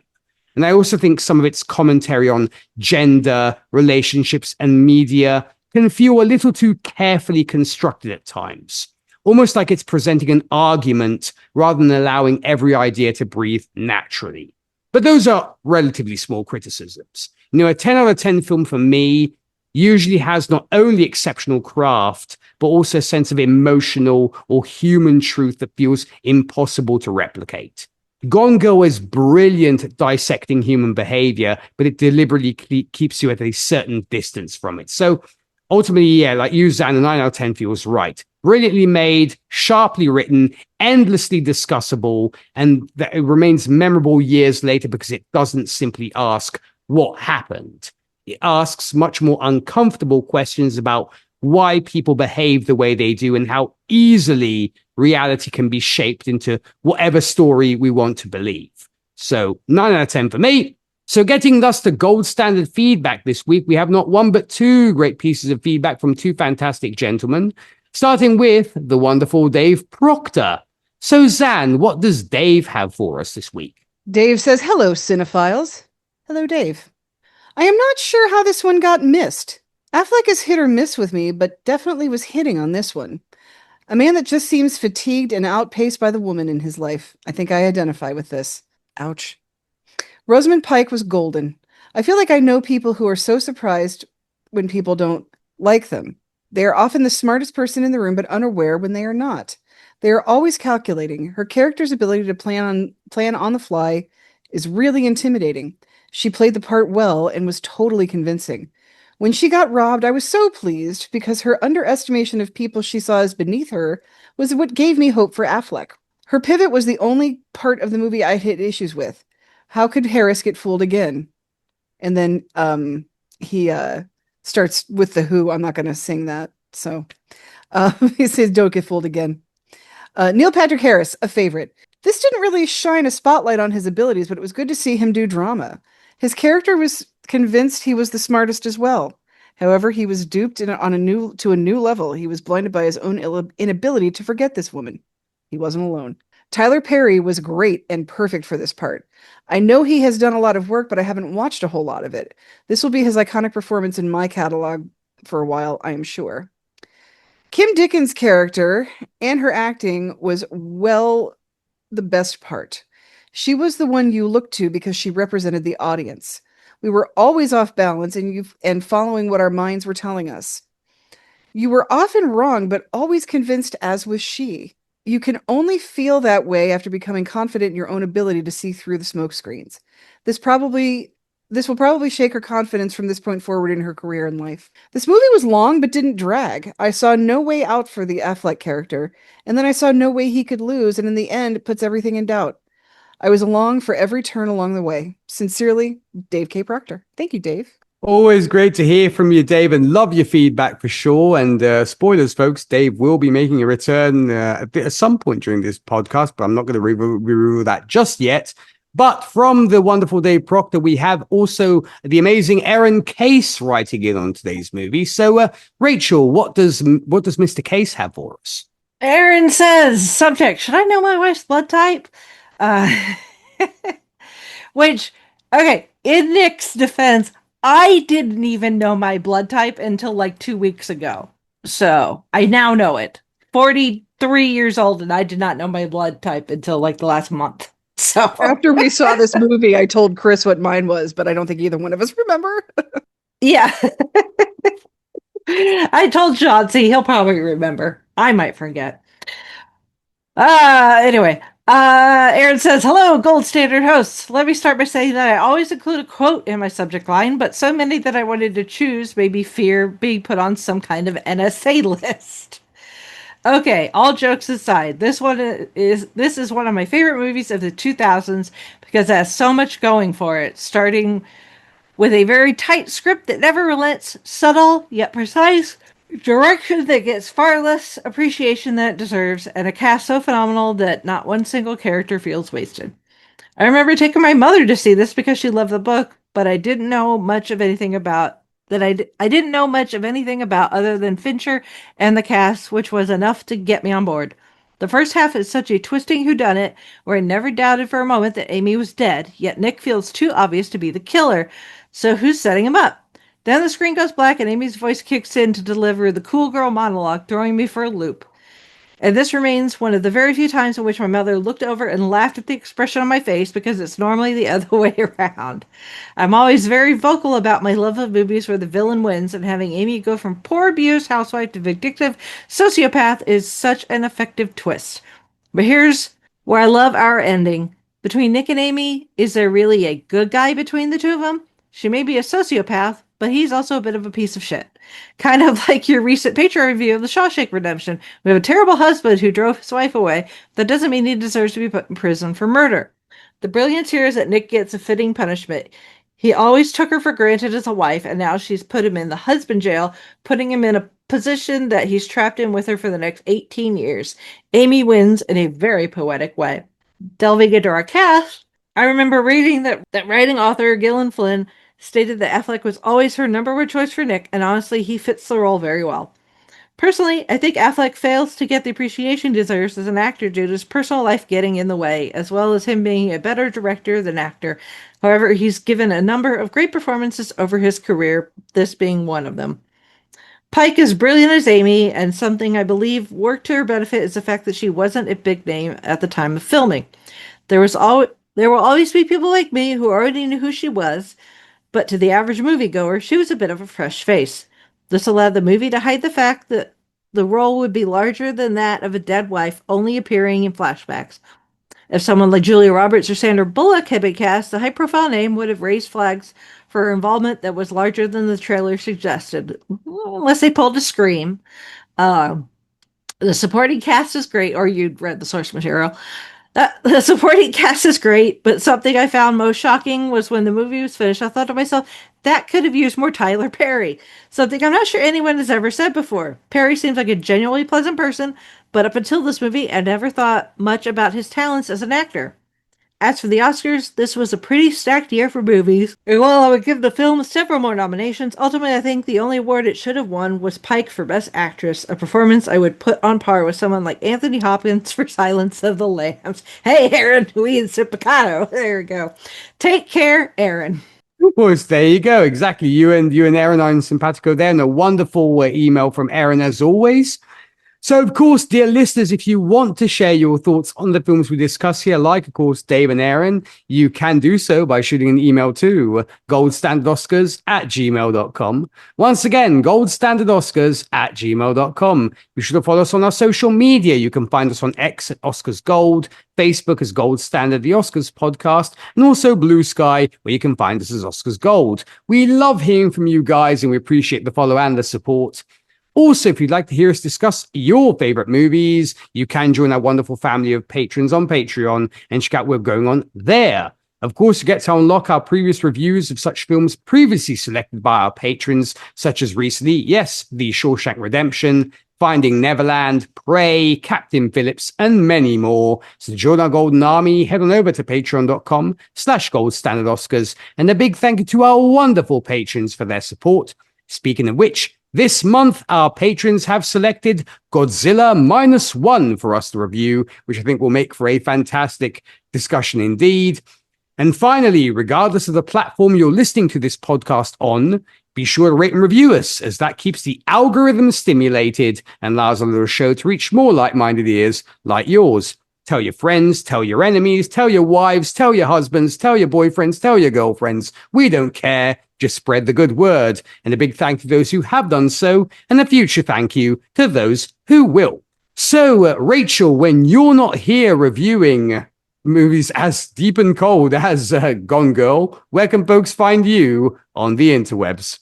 Oh, well, you can usually find me with the Five-ish Fangirls podcast, or a weekly pop culture and entertainment podcast where I talk about all sorts of geeky and nerdy topics from the female perspective, because fangirls are real fans too. We can be found wherever you find podcasts and at the Fangirls.com, where you can connect with all of our podcast related social media accounts and our personal ones as well. Fabulous stuff. And Zan, when it comes to you, where can folks find you, if of course you want to be found? Not buying a Festiva at the Dirt Mall, that's for sure. You can find me. I did have a Festiva though. It lasted a long time.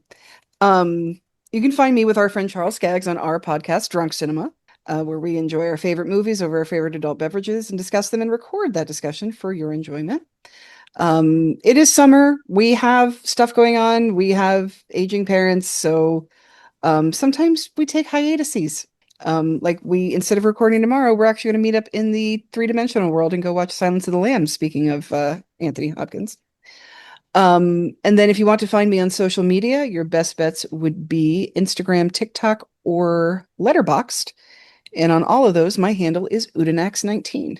Fabulous, fabulous stuff indeed. And of course, I'm glad it's wonderful to get to go and see Silence of the Lambs on the big screen, something which I have yet to do, and hopefully someday I will.